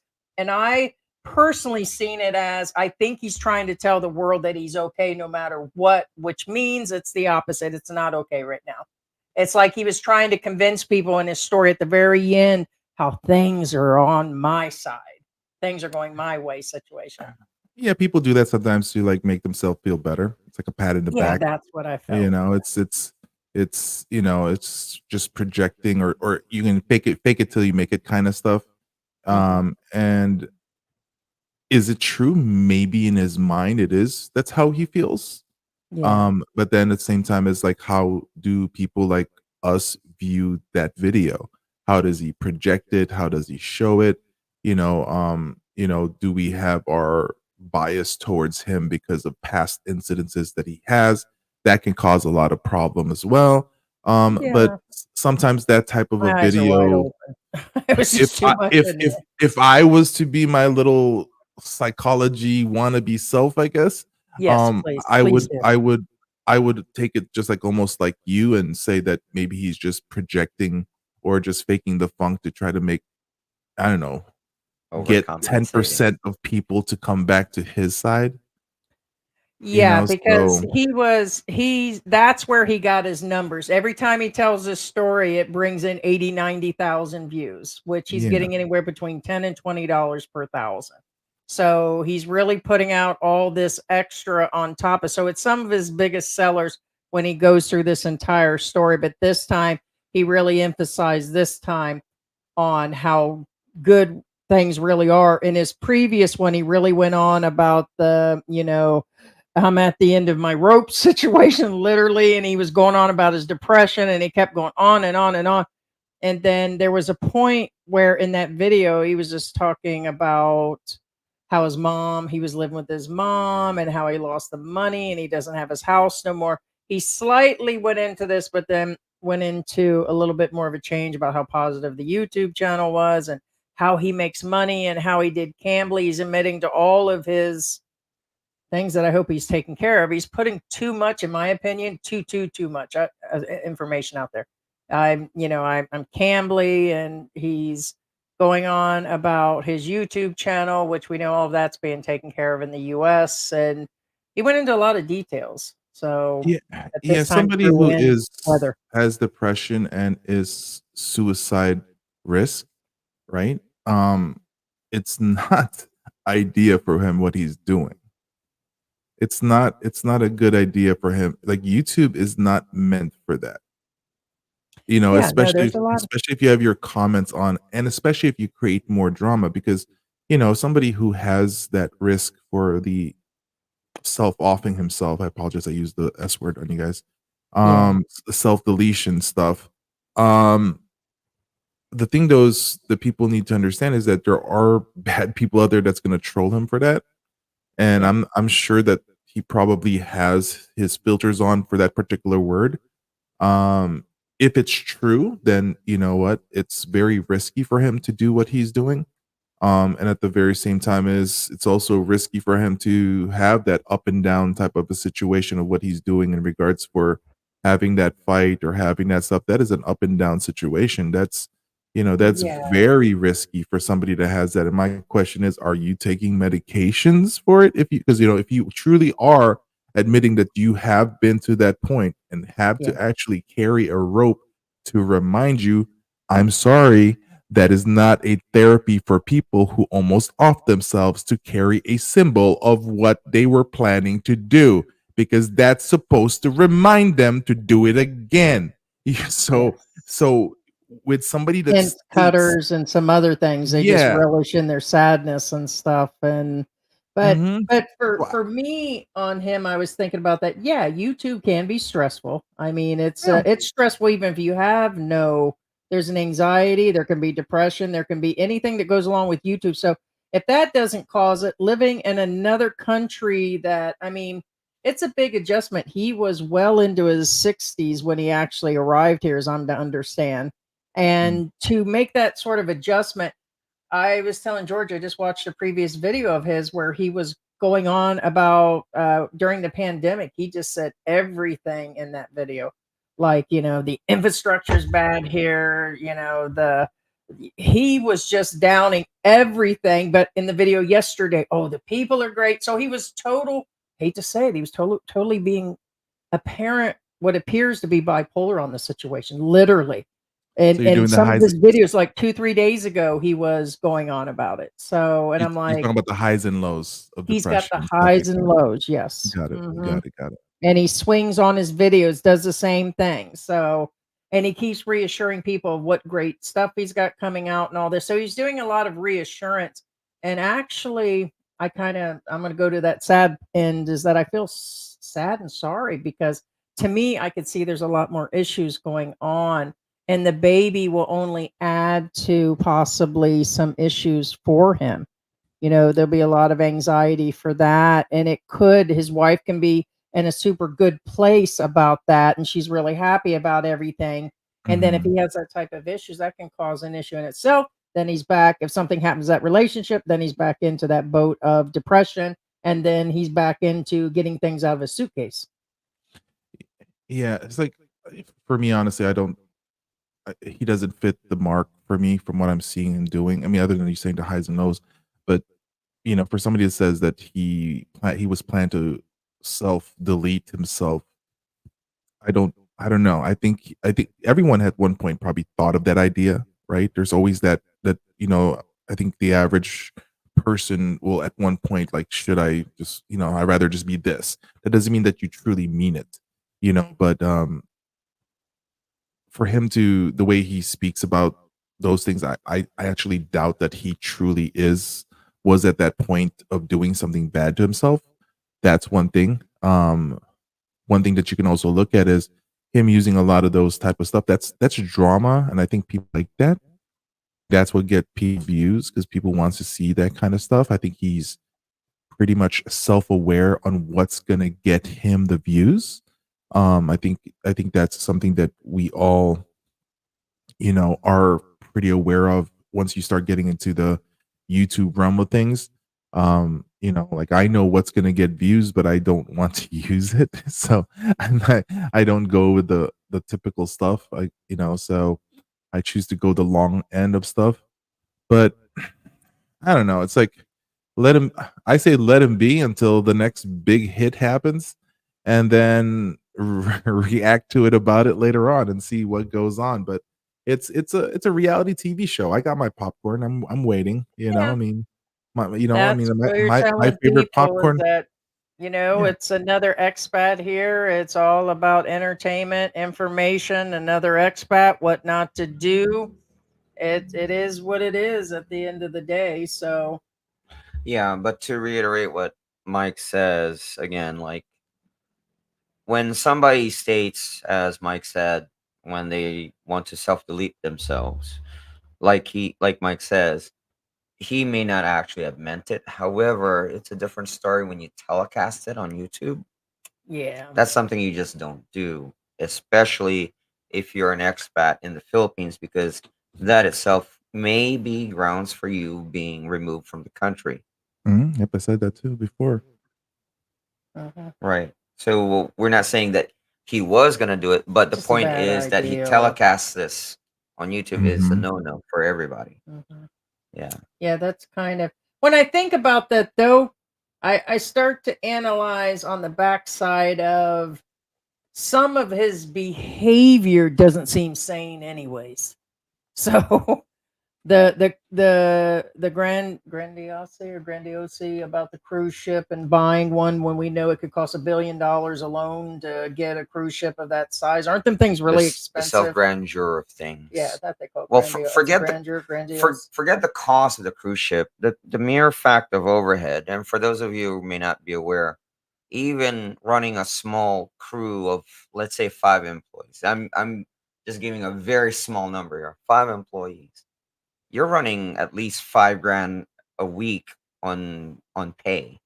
So multiply this on a cruise ship crew of 35 on average, 40. Well, it's actually He was running 55. a I medium mean, yacht. it's an impossibility. Again, I'm Yeah, not there's no way I mean, if he would have said like a coffee shop or something, and part of it was being given out to Filipinos and they were going to get pastries out, and the rest of it was to make a little money, it might have been a little bit more believable to say, hey, we're right. going to It's open a coffee more shop. Do within you reach mind? versus Yeah, I a mean, cruise ship. Forget the cost of the cruise ship. Yeah, Just look I at don't that know. one. Just some of his Look at that behavior was yearly cruise ship one. You guys ever hear that in news where they were planning it? I guess it was a 2-year thing. They announced it that they're going to have this year-long cruise.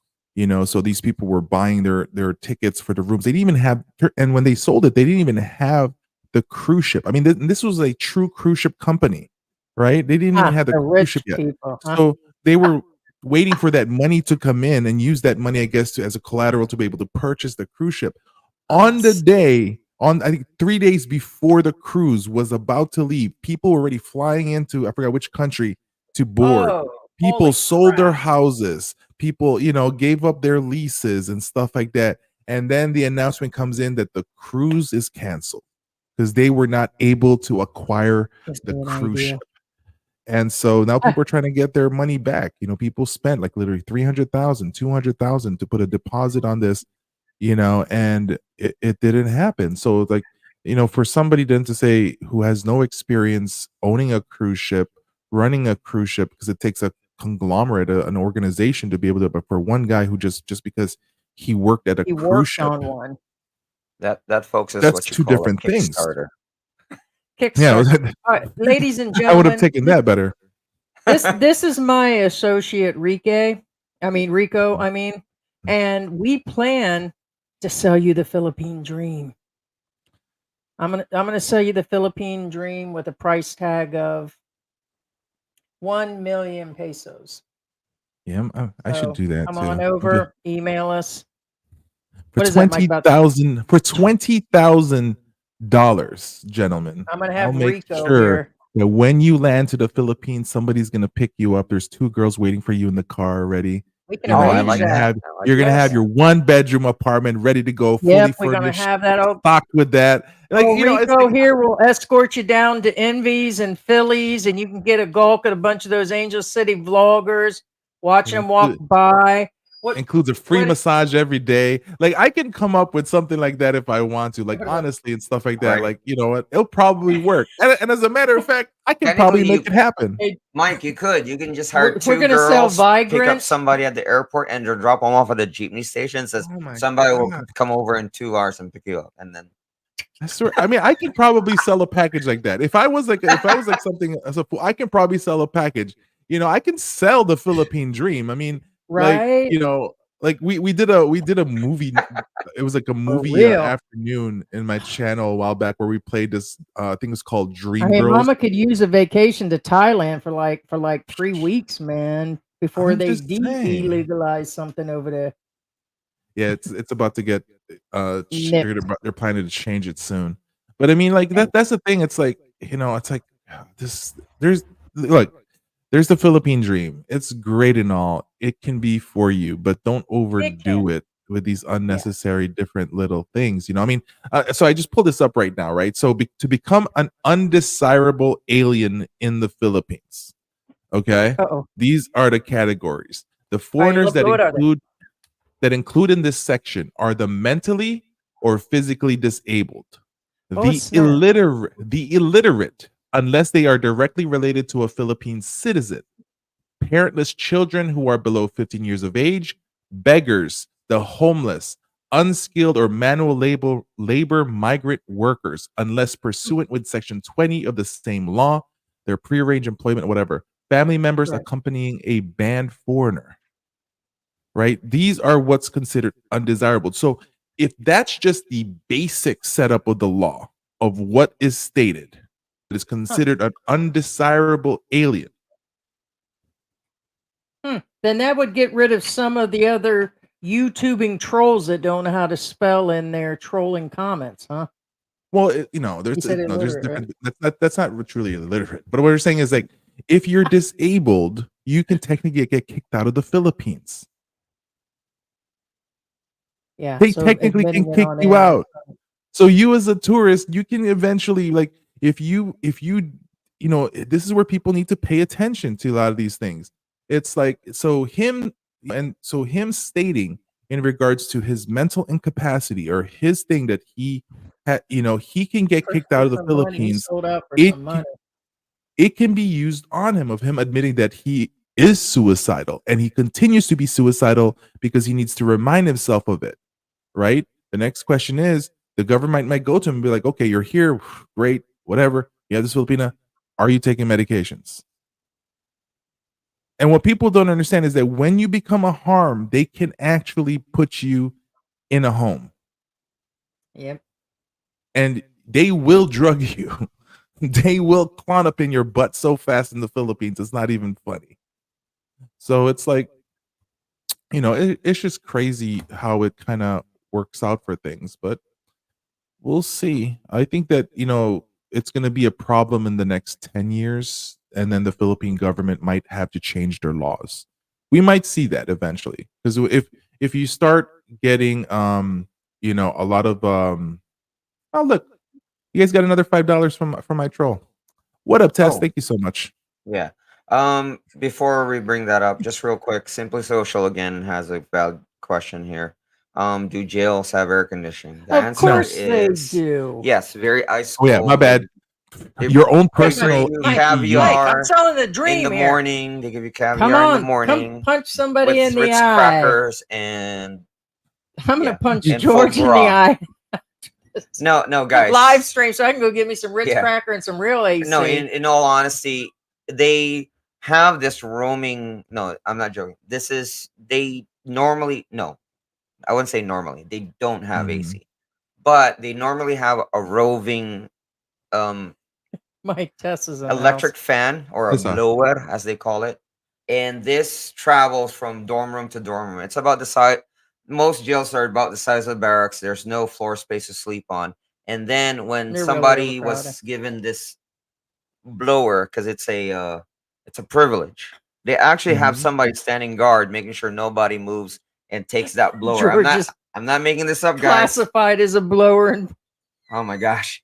Anyway, prison. so no. True story. They have an electric fan that runs, and they have a guard making sure nobody moves, relocates, or steals this electric fan. No, not joking, guys. How do you know? And don't forget don't forget the other aspects of that. You have maybe 50 people in a jail cell that should only fit 5 or 10 people normally in Correct. They America. said they have to stand up to sleep, a lot In of them. fact, there was a I They was gonna take bring them turns up after sleeping. this. They take Yeah. turns sleeping in regards for Yes. There was scheduled a sleeping. recent brawl actually over the sleeping space because there is no sleeping space. Mhm. Guys, welcome Big Papa Travels here. Hey, He is. Big Papa Travels, how are you Hey, how you doing? doing? I heard something about undesirable, so I ran right over. I didn't know if that was a call for me to come or what, but I got right here as soon as I could get here. I watch your channel pretty often, and I see yours too, Mike. I watch yours every now. As a matter of fact, It's not just me, Locked up. right? No, No, he no. locked up. I'm like, is it my spec? Is it my spectrum? Is it my Yeah. spectrum And we internet? have full internet, so it must be on his end. If he can still hear us. We can't Yeah. hear you, Big Papa. Yeah, you're frozen. here we are. Yeah, there. Okay, we're Okay. Can, You're back. yes, we're You're back. can you see me now? Yes, sir. Yes. So I was saying, Mike, that oh my god, that video you had, I think it was yesterday, the day before yesterday, the guy who was walking through the neighborhood trying Yeah, to we were talking about that find earlier. this guy. You want to talk about this guy had an angel on his shoulder. Right? Yep. Because I Yep. don't know about you, but most of the I'm neighborhoods thinking he's I've been part of in the over there Marcos family. in the Philippines, he is lucky he ever got out of there. Yeah. You know, Yeah. I mean, that's I just kept saying, "Go, run, get out of there, go, run." And the guys, when he catches up to him, the guys are talking to each other like, "Is this guy? What is this guy? Is he crazy? What is it?" You know. But I like what you said about the way the way he should have done. he should have took the case of sending island and gone into the neighborhood. What he should have done was grabbed a case of alcohol, gone into that neighborhood, sat down in a chair, and started passing them out to everybody and get to the Sure. bottom. If he really wanted to go and find out what's going on, that's what you got to do. You don't go You there do. and try to be a tough guy. This, it's not the United States over there. People have got to understand these countries are different. The little guy that looks like he's probably, you could just flick him away. This dude's his work is carrying stuff on his shoulder instead of using a forklift. Mhm. He's running up planks into the back end of a truck and with bags of rice instead of doing it with a forklift. People have got to understand these little guys, they may be little, but they pack a wallop. So yeah, it's crazy. Yeah, I It's crazy. agree. But I commend you on that. That was a good one. Appreciate it. Yeah, I mean, and that's but just to let you know, somebody showed me that video and says, Mike, you should react to this. Like a lot of the videos that I react to, it's from people that shared it with me and said, hey, look into this. Other than Rappy Tulfo, I'm always there looking for a video. Yeah, But Robbie's got these some other stuff. ones, somebody shared that with me and I said, that's pretty interesting. Well, yeah, Yeah. but what people gotta understand though is I'm also News New England, and in the U.S. when I do stuff in the U.S. I'm known as News New England, and I get sent videos a lot. And if oh my God, if we have to go through all these videos and figure out what is potentially interesting enough for our subscribers. Mhm. We just can't grab any video and throw it on there. So when you see a video like that, you need to know your subscribers. You need to know, are my subscribers going to enjoy this? Or is this just going to be something that's going to go right over their head? They're not going to get it. And Mhm. so that, yeah, you could say you were giving it to you, but still you're the man that, and I'm not, trying to blow you on, but you're the man that picked that. So that's why I say I commend you on that Thank you. video.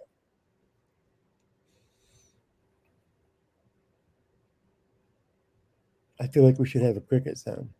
I know. Yeah, there was only a few ways to handle that situation for sure. I like Yeah. I like the case of beer thing. One, it wasn't to do it at all, or he could have came in with beer, or well, he'd have had to come in and do like you would have had to in prison, and that's take out the biggest guy in front of everybody, not to be messed with. Yeah, and a lot of people will talk about you if they don't know you. So they'll make up stuff about you. So, sometimes like this is It's where Philippines. it is important that you Yeah. bring in like a little bit get together. I'm not saying pay for a whole party, but the beer thing, like have a get together, meet your neighbors. It's a common thing for Filipinos that when you move in is you meet your neighbors. Yeah. You don't have to put a big shindig or a party, just have that going on. I even suggest if you're moving into a smaller area and stuff like that, meet the barangay. Meet the barangay captain, the barangay tanod, and stuff like that. So for the people that don't understand what you have the barangay captain, which is pretty much the chief of police, we'll say in a barangay, and then you have the barangay tanod, who are we'll say the cops. They walk around with their batons and stuff like that during nighttime, and do that stuff.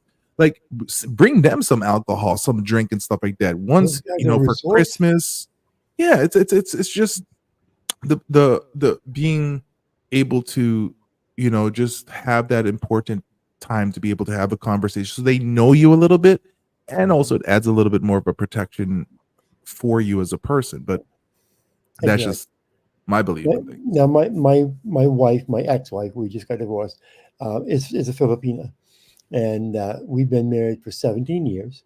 So I've been in and out of the Philippines a lot. My wife before that was from San Salvador, El Salvador. So I've been in third world countries, poor areas. I mean, a lot. I know that I understand. And yeah, if the barangay captain, you go there for one thing. I always tell guys when they're moving into an area, go meet your barangay captain. Go and sit down with him with a fifth of whiskey and get to know him, because someday somebody may accuse you of something, and that barangay captain's gonna go, wait a minute, I know this guy. You don't want to be a stranger to the guy who may make the decision as to whether or not he pushes that up the ladder. So yeah, I mean, these guys talk about what do you do the first thing you get there? Get to know your barangay captain. I agree 100%. As a matter of fact, my father-in-law knows his barangay captain so well Nice, Maggie. that we have a party whenever I go. We usually always have a party, and they bring the chairs and the table and everything from the place, and that's what we have our party on. So I mean, they have a lot of resources from the barangay captains. We have Deviate in the house. What's up, Deviate? Chilling by the pool. Hey, Davey, What up? You got my cappuccino What's up? and How my you doing, barbecue? everyone? Nice to be here. What's up, Mike? Hey. What's up, man? Apologize. Sorry. No, I'm just out here. Good. How you guys doing? I just wanted to chime in on what you were saying about the whole starting a business and getting investors and the whole situation about the cruise ship. Yeah, and buying the dream. I'm Me still selling personally, it to you being out here and me and my wife starting two businesses. I will tell you right now, I don't even know what kind of cruise ship he's thinking about, but 20,000 wouldn't get you 1/10 of a cruise ship. Everybody knows that these boats are money pits, and the maintenance upkeep. What do they call them circle things on the boat? The life preserver. Yeah, There's just no way. And you know, I'll be honest, I'm very weary of people asking for investors. you can't buy a pontoon boat for $20,000. Yeah, I'm just very weary of people asking for investors and things to start a business. Now, did he collect any money? Does anybody know? Did he actually take in any money? And if so, where is that money now? I believe he admitted 20K is definitely not happening. George, didn't you say they said he actually claimed he gave it back? He appeared on a few channels, including I seen some news guy that claimed he was some sort of investor, and they were bragging about Mark Thornton, going to buy a cruise ship. Like it went that far where he was on another person's channel that had some higher numbers back in the day, but he just appeared on that California Expats channel a few times over it. But did you say you'd seen a video where he claimed he gave it back? There is a video again. I'm not gonna put words in his mouth, or he addressed yes the ship incident. How you doing, bro? How he handled it. However, the reason why I say go to his channel and watch it, because I'm not gonna state something that goes against what he said nor support what he says, if that makes any sense. That's up to you how to interpret what he did, if that makes any. It's kind of vague in my opinion, so therefore I'm not gonna say what I think he did versus what he actually did, but he did address it. I mean, I don't know the guy from the Hole in the Ground, so I'm not saying he did or he didn't, or if he's done anything with it or anything. I'm just curious because I know. I mean, at one point he was upset because he lost the deal on that. So I mean, if he thought he had the deal and was ready to close on a boat, I mean, obviously he must have had cash in hand, ready to go, or at least commitment. Commitment on hand. So I was just curious. I was thinking about that. He was talking the other day about, I watched one of his shows. I don't always watch him, but I've been, since the fight, oh my God. I started kind of watching a little bit. Right. Now, I want to clarify something because, again, certain things can be misinterpreted by other people. Renee Maris says, bribe your barangay.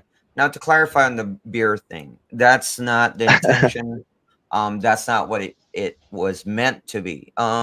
When Mike says, give them beer, it's not a bribe. It's something what we call pamakiabe, or fellowship, as it were. Like he said, they don't know you, and you buying them a round of beers is not a bribe. It's more of like, oh, he's buying us beer, guys. He must be a nice guy. Yep. and then they're gonna start talking about you. No, he's a nice guy. He bought us beers. Sat down and talked to us. Versus, no, you're not bribing them. No, not by any means, guys. That's I not what I didn't come meant. to the Philippines to make Yeah, friends. it's like it's so Basically, different get than you a seat beside them to at least to be able to get their ear. You know, you're not bribing them. It just gives you the opportunity to sit down and talk to them. No, I mean, it's we true. do the same thing here. If I want to, if I want to get to the bottom, I'll grab grab a 6-pack of beer and go, go talk to somebody. It's not bribe at all. yeah, for I mean, addressing like what Will Smith's saying, fellowship is just a nice word for bribery. Well, that Well, means I what? mean, You don't have any fellowship with people at all, that you think that anybody that you're going to try to create fellowship with, even outside the Philippines, is that you have to pay someone. So that you must have a lonely life, because the thing though is, it's just that that's part of life, is to be able to show them. Like, I remember my dad used to have, every year, the sala lenses and stuff like that. He'll like have like a tent put up. There's food there to be fed. People would come and they'll just pray for like the whole 3 days in a row. They're gonna read I don't know, what I'm talking about, right, George? Like they read the book, and then they sing it. They sing the whole book, and it takes like 3 days to Yes. kind of sing it. During Easter, yes. Yeah, during Yeah, Easter. that's- Pabasa, which Yeah, is called the Pabasa. reading. Pabasa. And I have a couple of those books. I'm trying to look, see if I have one here on me. No, I don't have here. It's probably in my altar. But you have like all the different food. This goes 24/7 nonstop praying Nonstop. and singing and stuff like that. And that's part to kind of bring the neighborhood together a little bit and have Yeah. those little Like they have all those things. kinds of food too. Like they come Yeah. up and feed. And last time we took some stuff over there last year, and they'll sit there the whole time and they'll sing the Bible and everything, and they just keep. It's really interesting. Oh, Mike, something different in our neighborhood. Pabasa is usually read by the elders of the Yeah, community. the elders be singing. They be singing Not that. Right. here. Like, I don't, Here. it's like crazy. Yeah, here it's the young ones. There were Really? some older Yes, ones. it's Yeah. odd. It's here. That's it's the awesome, young Yeah, though. ones. because we're on the outskirts of Angel City. For those that don't know, we're in Mabalacat City or Mabalacat City. And yeah, there were a few older, but mostly it was young It was kids, young young ones. teenagers, and Respect that. yeah. So yeah, Yeah, and it happens even among Filipinos. Like, even you see it also happening with Filipinos in the United States. So It's like, yeah, go ahead. I'm sorry. Oh, like for example, so me. as far as it goes for me, like what I did was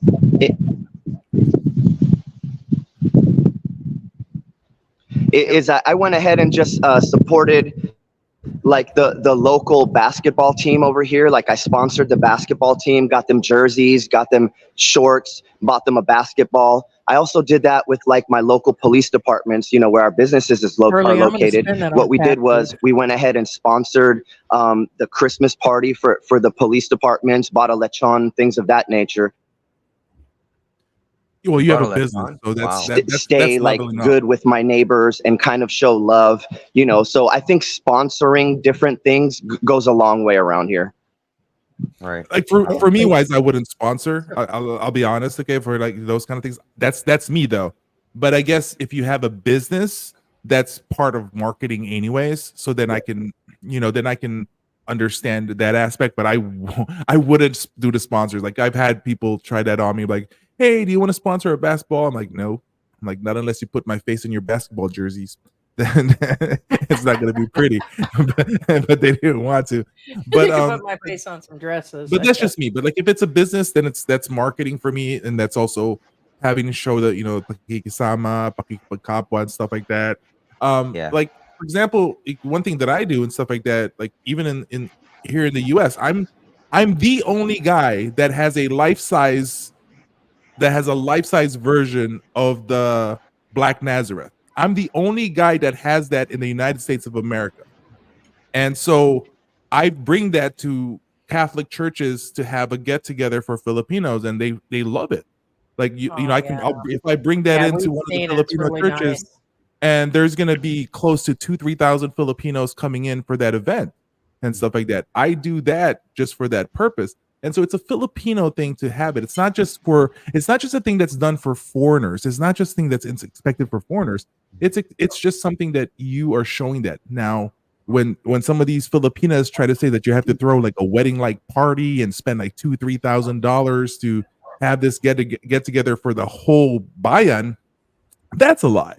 We're just talking about a bucket of beer. We're just talking about a lechon, right? Have that kind of stuff. Some uniforms every now and then. And uniforms, maybe not for a lot of people, but for business like you guys, for example, that's a smart move. So it's like, it's not bribery. Like, and at the very same time, as if you need to eventually bribe someone, if that's the route that you're gonna get, it's easier to bribe someone. I'm not saying you should, but if you needed to bribe someone, you better have already greased up, because if you're gonna try to bribe someone on the moment that you need to get out on something, it's going to be a lot worse for you, because it's harder to bribe them because they don't trust you enough. So There it is. you need, So if you want to use that, it's the grease that lets you come in faster, because so people just need to be understanding that these are just how it rolls. And you can even say this is why rich people is an advantage in the Philippines. Like, come on, it's like, hey Mike, that's what George said last night. Oh, good Lord. Get off me, woman. Oh, good Lord. No, it's true. It's kind of like you already built a relationship. And yeah, I mean, in any type of, even mobsters, they build a relationship before they just start bribing somebody. They already have a relationship. Versus, and is it even bribery anymore? Is it friendship? Correct. Once you have that relationship, I think it's friendship anymore? Because even for the security guards at my subdivision, every now and then, I'll bring them some shumai, or I'll give them a bottle of tanduay, just as a thank you, for like keeping everything safe. You know what I mean? Yes, I completely agree. Those guys, the security guards, like, even in my old condo and stuff like that, they even enjoyed it when they get leftovers. Like, hey, you guys want my leftovers? They were like, yeah, but I'm not gonna give them some cheap, like a half-eaten burger or whatever like that. But if I have like leftovers, even like sushi, shomai, all those kind of things and whatever, that goes a long way. Like, if my security guard used to know that every weekend when the taho guys walks by, he better call my room. And he's gonna call my room. I'll drop down to get the taho. I'll buy him some taho, buy the other guy some taho as well, because I'm there anyways, right? Because it got to the point. This is the funny part. It got to the point that the security guard, would always on a Friday would ask me for my freaking cup, just in case I won't wake up. So he always had my cup downstairs, because if not, he would pay for the damn taho, and then eventually he'll bring it up to the room and deliver it to me. Right. So it's like, you get those extra special things, when you're willing to do certain things as well, because that's the thing. You do something for them, they're going to do some extra stuff for you that you'll be surprised of. And so it's like, but if you don't want to deal with it, then you're not going to get the special stuff. Like, yeah, love thy neighbors, but not too much. Yeah, true that. Yeah, shomai and barbecue goes a long way, man. I completely agree. Yeah. And at the end of the day, it's like over here when I sponsored the basketball team and, bought them a basketball and everything. I mean, this is 20 children here. You know what I mean? So to buy them a basketball, to see them enjoying life, not on their phones, and actually excited about practicing and playing the games, to me, that just warmed my heart. I wish kids in the U.S. were as grateful and as thankful. I mean, really, I really just saw that as like such a endearing, wholesome thing to do. You know what I mean? So for me, I really enjoy doing that kind of stuff. And honestly, even as far as like, sponsoring the police station's Christmas dinner, bottom wasn't like cash. It was a lechon for their party, and they enjoyed that so much, and they all, had a great time. Trike group, we do stuff like that. So yeah. Gotta do what you gotta do. Right. And again, it's not like so much as again like a bribery. Again, it's just to show again, well, first off, like for instance, the to traffic cops or whatnot. It's just being nice to them. First off, by default, they're nice to me anyway, and Right.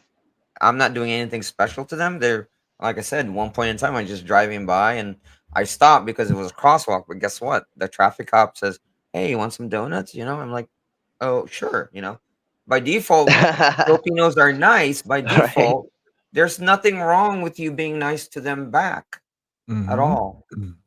And it helps you too, of course, because one, you know, if by chance you get pulled over and they're like, "Oh no, that's my friend," you know, just be nice to him too. You know, cut him some Yeah. slack, that kind of stuff. Yeah. Yeah, the only thing that pisses me off when cops pull you over, the Filipinos get away so much, so fast. They give them the little, Yeah. but the little That's cute why I look, sit in the back and, seat. and dude. they let him through, and I'm just like, damn it! And then when it's time for you, you're like, what's for lunch? That's literally what you're gonna have to ask. Did you guys eat yet? No. Come on, let me go buy you some lunch. Let me Yeah. through, and then you'll Yeah. get through and stuff like that. But it's It's a like, real thing. whatever. Now, okay, I'm not gonna talk bad about anybody in particular, but anywhere in any country, there are, good cops, bad cops. You don't know who it's gonna be a good cop, bad cop. Mhm. For our protection, I mean, again, I'm just being honest here. I tell Heidi, I said, sit in the back. Well, first off, for one, it's roomier back there. Thanks, sure. No, It's a even little car. yeah, it's it's tiny. a It's small car. small, It is a car, small but car. it's really cute. But also, again, if there again, I'm not saying all cops are bad. There are bad cops and good cops, like I just said. But what I'm saying is, if Heidi's in the back and they see a Filipino in front, odds are they'll be like, "Oh, he's probably just a driver." And Yeah, odds don't you hate that? odds of Right, them there it pulling us is. Don't you hate over that? to get some grease money is lower because there's a Filipino up front and there's an expat in the back. He's probably just a driver. Yeah, except for where you don't blend in, like you said. You fit the bill wherever we're sitting. If we're in a Korean restaurant, you get pegged Korean. If you're sitting in a Chinese restaurant, that's what you get pegged for. When we're at the mall, I mean, I guess they feel you're Filipino. Right. So it's, I mean, it's for our protection. I'm just being honest with you guys what we do on our side. No. Well, here's another problem. Like I said, when we go public, I think we're being double taxed sometimes because I think they think one of three things: that he's one of those other nationalities, which would make him a foreigner. Then they hear him speaking to me in good English with no accent, or they actually just think you're an OFW all the way around because of the tennis shoes you wear, the clothes you wear, and I'm gonna have you start wearing like a wife beater and some shorts and I don't some wear flip flip flops. flops. I've never been a flip flop guy, even in the Philippines. Yeah, When I was a little so kid, I figure we won't be I was charged never as a flip much flop guy. and get some sun on that body. Yeah. Yes, driving Here's an honest Mercedes. question. What? Where do you guys What get you talking about, Miss skin? Will? Where do you guys get skin text? Like for you in your experience? Mostly in the markets. Like we have a local market that's just up the street on MacArthur Mhm. Highway down there in the Angel City perimeter area. Any of those places, it seems to be where we are.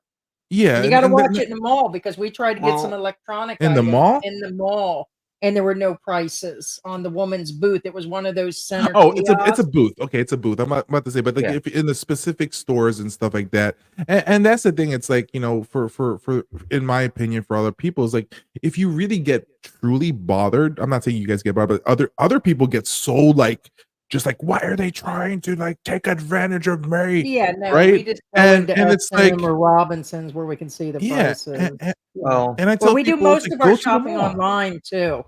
the Yeah, go to most, the mall, go online. yeah. Prices are fixed, no skin taxes. But guess what? The prices are a little bit more expensive than in the market and stuff like that. So Yes. even if you got skin taxed a little bit in the market, you're still paying cheaper prices, That's than at true. the mall. But if you You still get had and you end up paying more than what you would pay at a mall, that's still your fault because you still have a phone to And say how much there's is this nothing really. really. I kind of got over that a long time ago because, I told George, actually, I had that same scenario because I wanted the melon, and they literally were 250, 300 pesos, almost $5 for a teeny tiny melon that could fit in my hand. And I'm like, George is like, that's half the price at the market, even with skin tax. And I was like, yeah, that's where we're going Well, to double get the it. price. Double the price. Well, it was half the price to get the melon up in the at the street. market, yeah. Well, the most Yeah. obvious skin tax was we were waiting for Miyagi. Miyagi was coming to visit us, and we were right by a vegetable stand. And how much? Small bag of calamansi, about this It big. wasn't even Okay, that big. this big. A small bag of 200 calamansi pesos? was, yeah. Well, it's 100 pesos. Oh, was it? Okay. Yeah, that's right. It was But 100 pesos. Yeah. but you can get the same size literally at half cost. Yeah, And it's also knowing the price. If Right. you're familiar with the pricing and stuff like that, you can be Yeah, like, I am if I now. go here Yeah, and somebody tries to skin tax me, I'll be like, over there it's this much only. What do over there it's all, and then also here's the thing, how to avoid skin tax? Know how to barter. Like Yeah. learn bartering skills. Like you'd be like, be like somebody says the price, dude, that's too expensive. Be like, over there it's cheaper. Like, just learn how to freaking barter a little bit, and it just becomes a little bit easier and a little bit better for a lot of people, and it's like, but people, like, that's the thing. It's like Philippines, and then I get it. People get stressed out because you don't understand the language. Some people think that you're being taken advantage of. That doesn't mean that you're not. I'm just saying it's not always it's going to happen. No, but, it's not always. No. It just that feeling of, so learn the language a little bit. It happened to me in just Cozumel and Belize and other countries. Oh, I've had worse experiences in Mexico and stuff like that. It's always going to be, I was in Playa del Carmen and stuff like that, and around that time, my Spanish was impeccable. Like my Spanish was impeccable around that time because my sister and I were back and forthing, like practicing Spanish on each other really good. And even then, you're gonna get scammed over there. Like we were in, so it's just crazy how it kind of works out. But but hey guys, anyways, listen, I'm gonna step out really fast. I gotta do a couple things, but it's nice to see you guys. What's your name? Thanks so much. DV8? DV8. Yes. DV8. Lapper. Yeah. Nice to see you, man. Take care. Okay. Nice to meet you too, Mike. Bye, Mike. Catch you later. Hey, so as far as the skin tax goes, Heidi, George, I have to say there's more egregious countries like in Thailand. The skin tax is real, and they basically negotiate with calculators. They'll say a price, they'll type it in on the calculator, hand it to you, oh my God, and bargaining like over the Middle East. Yeah, and it's kind of like an art. And they don't respect you if you just accept the price. But over here, I've learned the majority, I would say 85%, we're not talking any taxi rides or anything. We're talking just local markets and things. I have not found it to be that bad. What a little trick I use is if I'm interested in buying something in a market, I will wait and see what they charge someone else first. So, there's people there, they're buying, they tell them the price, and then, I'll say, okay, let me get 1 kilo of that. And I know that's the price. It's kind of hard for them to jack it up after they just sold the guy next to me, the same thing for whatever price. So that's one tactic I use. Yeah, actually, and you bring up a good point. Yes. The reason why I say that is, again, because I actually do sit back and watch on how much people they get charged if I'm not sure the price. And here's the thing, unbeknownst to you, again, Filipinos are classists. And again, it's not because you're an expat, it's because if they perceive you have more money, they charge you more. I believe I released a video. It's a very old video, so it's probably hard to find. I was actually buying grilled fish in the market. Okay. And I already paid for my fish. I believe I paid 100 pesos. I'm not quite sure. It's been a long time. I believe I paid 100 pesos for my fish, and they're grilling it already. And I was just waiting for it to get cooked. And then a girl stood up next to me, and she asked, how much is for the grilled fish? and then they told her 140, and I'm like, whoa, she's getting charged more, and she's Right. Filipina. It's because they perceive her as more money than I do. I believe because she rolled up in a car, I guess. So, and I just, Got it. walked. So that's a good tip there, BB8, again, to stand, watch, and see how much they charge. Thank you very much for that tip. And somebody You're mentioned welcome. language, that learning the language, like learning Visayan, will not help. Dan Finn's in the house. Will not help with the skin tax. Just learn what the processes are and all of that. I missed that the thing just went off here. And also, even if they charge more, it might be worth it. To us, it's not a problem. Yeah, as long as it's not something really extensive. Like they were trying to charge us double for half rotten calamansis. It was just not a good ideal. I mean, it wasn't even in good shape. And George, I was like, yeah, know the prices, because we knew what they were in other markets, or even we take it as high as like SM or Robinson's. We knew that we could get twice the amount in SM for the 50 pesos at that time. So this was, I think, sometime last year this happened. We mentioned that incident. So yeah, that's really good information for sure. True that, and for me, I speak Spanish fluently. I'm from Puerto Rico originally, so I speak Spanish real fluently. All the numbers in Boricua. Cebu, like Bisaya, yeah, Boricua, Boricua. all the Yeah, George saved my tail in Mexico, man. A lot of our employees were Hispanic, and he knew to be able to speak with most, and the language is very close. And when we got yes. there, I never thought about reading the road signs. When we headed there during the pandemic, the whole dang border was closed. And so Oh there was man. like two cars at the border when we got through. And because we said we were vloggers and had some IDs and everything, they let us in when they weren't supposed to. So the country didn't reopen for like a year after that. So borders were closed, and we had already been in the Philippines. And yeah, I didn't think about reading road signs and communicating with people. And George saved our tails there. Navigator. Right Yep. on. Navigate. Oh my gosh. It's amazing, and it's honestly, I kind of, I think this too, because you're well traveled.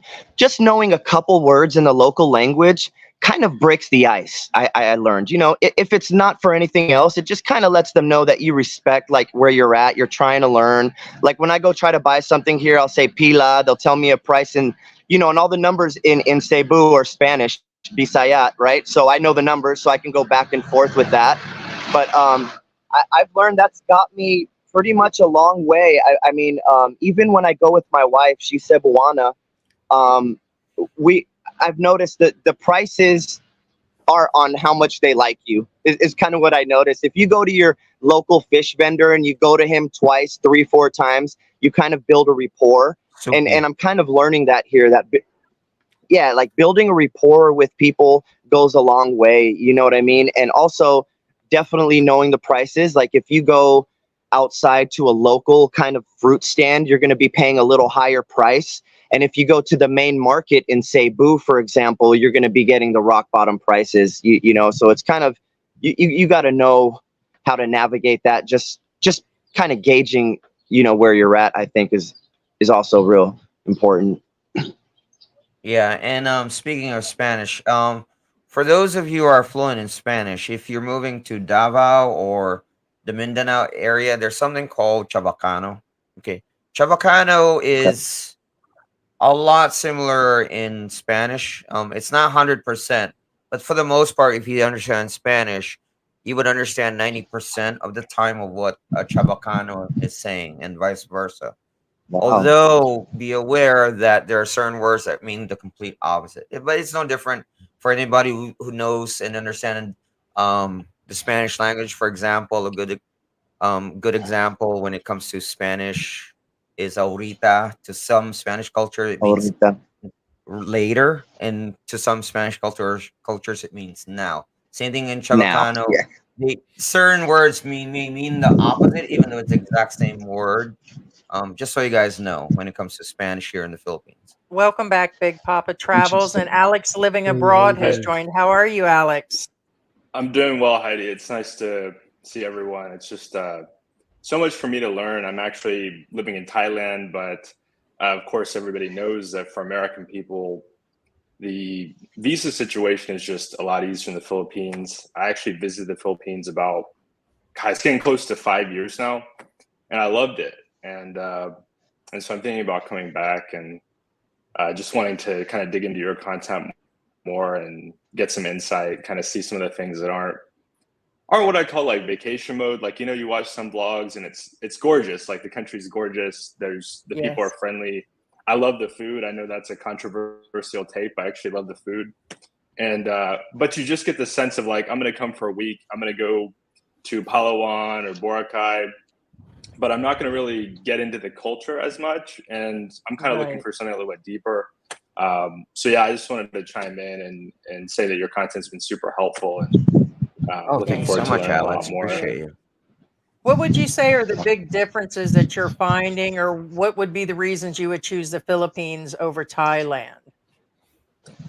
I think there's a few things. One is the English. That's like, I think, a really obvious thing for a lot of American people. Yeah, I had to get up out of Mexico.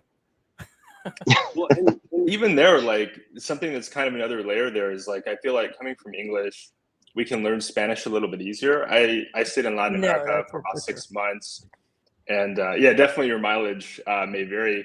I found Spanish to be not so bad, but Thai, like I've been in Thailand for almost 8 months now and have just a few words. And I'm taking classes and, I have Thai friends that speak fluently and they speak English and it's just not clicking. In the Philippines, it's just so easy to just go talk to people like, hey, how are you doing? Salam. You're doing today? What are you getting into? Like, what are the cool things in this area? Like, what kind of food do you like to eat? And so it's just this like, I noticed like I hired some VAs from the Philippines. That's actually how I got exposed to the Philippines. And they know more about NBA basketball than I do. And I'm like shocked. Like, I'm supposed to be. Yeah, I'm they're supposed to be hardcore the American. basketball. Oh yeah. And they know more about my country than I do. Basketball, ask a Filipino. Guarantee you they got the answer. And they know individual players. Like I was living in the Bay Area at the time, and one of my VAs is like telling me all about the roster of the Warriors and like, oh, I really like this player, and they're doing really well. And it's almost like we get the sense of reverse culture shock when we go back home to the U.S. But there was almost like this weird reverse culture shock that I got when I came to the Philippines, and I'm like, this feels like, in some ways, like America halfway around the world. Yeah, I love the culture. I would say the English is a big thing, but I would also say culture. The people are very, very welcoming. Like I was so suspicious when I got there when people would be nice to me because I'm used to big city America, San Francisco, Atlanta, places like that where you don't just go talk to people on the street. You don't just go and engage with people. People assume you're trying to sell them something, but people will come up to me like. I remember when I landed in Camiguin Island and just like walking around, and I ended up in a kind of a what you could call a rooster fighting area, which I'm not going to get into like whether that's good or bad, but the people like welcomed me in and they were like super friendly. Here, have some beer. Like here, like let's have some food. Like so it was really shocking to kind of have that welcoming experience. Also, I attended a Filipino Christmas that year, which was shocking because, like, in the U.S., we're used to, I think, a lot of smaller families. And there was 30, 40 people showing up at the house. And and that was a shock, too. It was like, wow, like, there's so many people here. And, like... Could have been because there's an American there and they were looking for a little red envelope. There it is. Oh, right. Yeah. George didn't give me nothing for Christmas. How many years ago? I mean, I'll be honest. As far as Christmas goes, funny enough, my landlady, where I rent my shop, she asked where we're going for Christmas. She invited me, my wife, and my daughter, and it was just an amazing time. Like we just came there, we just brought a cake for dessert. And that was it. And they welcomed us like their own family. It was one of the most beautiful Christmases I've had in years, as opposed to in the States. You go, you might visit mom or dad for the night. There might be 2-3 people there. But I mean, this was just like, I mean, amazing food. Everyone was just drinking. And one thing I've learned about here is when someone hands you a beer and they say last one or only one, That's not what it means. They're going to keep handing you cups of beer all night. So just be prepared for that, because that kind of took me off guard. I kept hearing last one, and about 10 cups of beer later, they're still coming. So, but it's amazing over here. People are awesome. I was also shocked by the generosity. When I came 5 years ago, I came to meet my virtual assistant. He helped me with some stuff in business, and at the time, like I had the time to come, and I had some funds to buy the plane ticket, and so I wanted to come and meet him. And we go to what I would call like a nice restaurant, and he started like trying to pay, and I was like, whoa, like, you know, I'm intimately familiar with his background just from having employed him and worked with him for a while. Like, no, like, let me at least pay half, bro. Like, this ain't fair. This ain't right. And like, I know there's this negative, like, I don't know, like presumption that like they're gonna, you know, ask you as an American to pay, but like I found a lot of people to be super generous. I'm not gonna say I got by without ever paying the skin tax. Something I would add to that is that I felt like it was more prevalent in tourist areas. Like when I went to Kemigan Island, I felt like it was more common there, and I didn't feel like it was like, oh, you're an American. It was like, no, you're just default foreigner. Like you're here in this gorgeous tropical island, like something out of a movie, still one of the most beautiful places I've ever been in the world. And so they know you're in that kind of daze where you're like, oh, wow, this beach is like mind blowing. And that's when I think you do tend to get a little bit more of that. But even then, it wasn't extreme. And I felt like I got it a little bit more in Mexico, to be honest, where I remember a guy coming up to me on a beach in Mexico and offered me a coconut. And he said, like 30 pesos, like 30 pesos. And I said, what? And he said, oh, 60 pesos.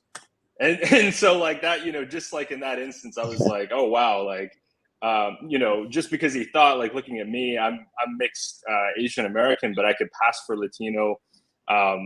I could pass for like Asian. I could pass for like if I'm spending a lot of time inside and my skin gets a bit lighter, I end up passing for like some people even think like I'm a white person, like depending on where I go in Asia. So You I look just like a wanted to white add boy that to as me. well about the skin tax.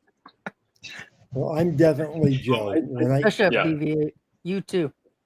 Yeah, every time I go there, they call me Joe, Big Joe, and you know, the kids run around because I'm 6 feet and I weigh about 300 pounds, so I'm a big man, and I hear you. so you know the kids run around the street in the neighborhood that we're in, and when they see me, I mean, I'm like a magnet of the kids. Kids all Me want to too. come running up. Joe, hi, Joe, where you going, Joe? Here. Yeah, they And call him Joe. Yeah. Yeah. oh yeah, they're funny, and but you know, I look at the way it was when I first started going there 20 years ago. The way things have changed in the Philippines from the way it was 20 years ago to the way it is now, since the introduction of McDonald's and these other fast foods and so forth. You're seeing a lot of the Filipinos kids are big now. They're a lot Yes. heavier now. And the so forth. adults, yes. So the Western influence in the country has not been great in my view. I can remember when I would go and little kids they would bless you. They're always blessing you. You couldn't Oh, go yeah. Yeah. into Kiss of the anybody's hand. house Yes. without all the kids come running up and blessing you. Mano po. Monopo. Yep, and Yeah. you go to somebody's place now, and very rarely do they have their kids come up and bless you and so forth. So we are seeing a change. We are seeing an effect of the Western culture into the Yeah. Philippines. I don't think it's a positive influence. I think it's Yeah, the internet and everything. Yeah. and you know, it seems like, and maybe not, it seems like there's a lot more single mothers now. 20 years ago, I don't remember there being the amount of single mothers that I see now. It seems like every woman that I meet is either a single mother or is pregnant, you know, that was married, the husband left. And vice versa. I've met men that were the same way. That the wife went to work someplace and then never came back. So I think that there are a lot of the Western, not just the Western, but a lot of the cultures because of the internet. They're able to see a lot of different things now and so forth. So I'm just wondering if what you guys feel. Have you seen the same thing, or is it just am I seeing the change? Or Well, I Honestly, would I'm like, I'm sorry, George. yeah. No, just real quick, again, just on defense of both parties, and again, the death of the monopole, or why there's a good decline. And I wouldn't call it to Western culture or anything like that. It's actually the real reason why there's a decline on the monopole is because of the C-19 outbreak, and because of the That is C-19 true. outbreak, um, the social distancing, that's one of the main reasons Right. why people kind of got out of practice. Remember, it only takes 3 consecutive instances to break a habit, and manopor yeah, is a habit. And unfortunately, for example, if Like a I bunch of them are still wearing masks. correct, and even to this day, there are still some elderly people. Oh, no, no, no, no, no, no, no, no, no, don't do that. So they say that. But It might have I been tries to the do it death of it. still. But the yeah, problem is, like I said, because of C-19 incident, that's somewhat the break of the monopole incident. Now the other part also, in defense of certain vendors. Now the thing is, most Hello. items in the market, they price by kilo. And what I'm saying is, for example, apples, oranges, that's usually by per piece. Now yeah, mangoes, however, and other items, they're priced per kilo. So in defense, they may tell you again 40, let's say they say 40 pesos. They may not be able to communicate to you because of a language barrier that it's 40 per kilo, and they may give you a double price if Right. the weight is off, if that makes any sense. So it may not necessarily be the same tax, not necessarily. That's why it's kind of like, actually we just released a video. We were looking at pressure washers, and In the I mall, yeah. said, yeah, at the mall, I said there's no price tags. oh, And I hate that. Yeah, they that was a big right, a place. lot of Filipino vendors don't put price tags on their vegetables. But what I'm saying is, if they have a price on their vegetables or fruits, it would say 40 per kilo. And that's something, again, any vendor out there that's listening will know. Even anybody in retail says, if there's no price tags, odds are nobody's going to buy from you. And go ahead, DVA.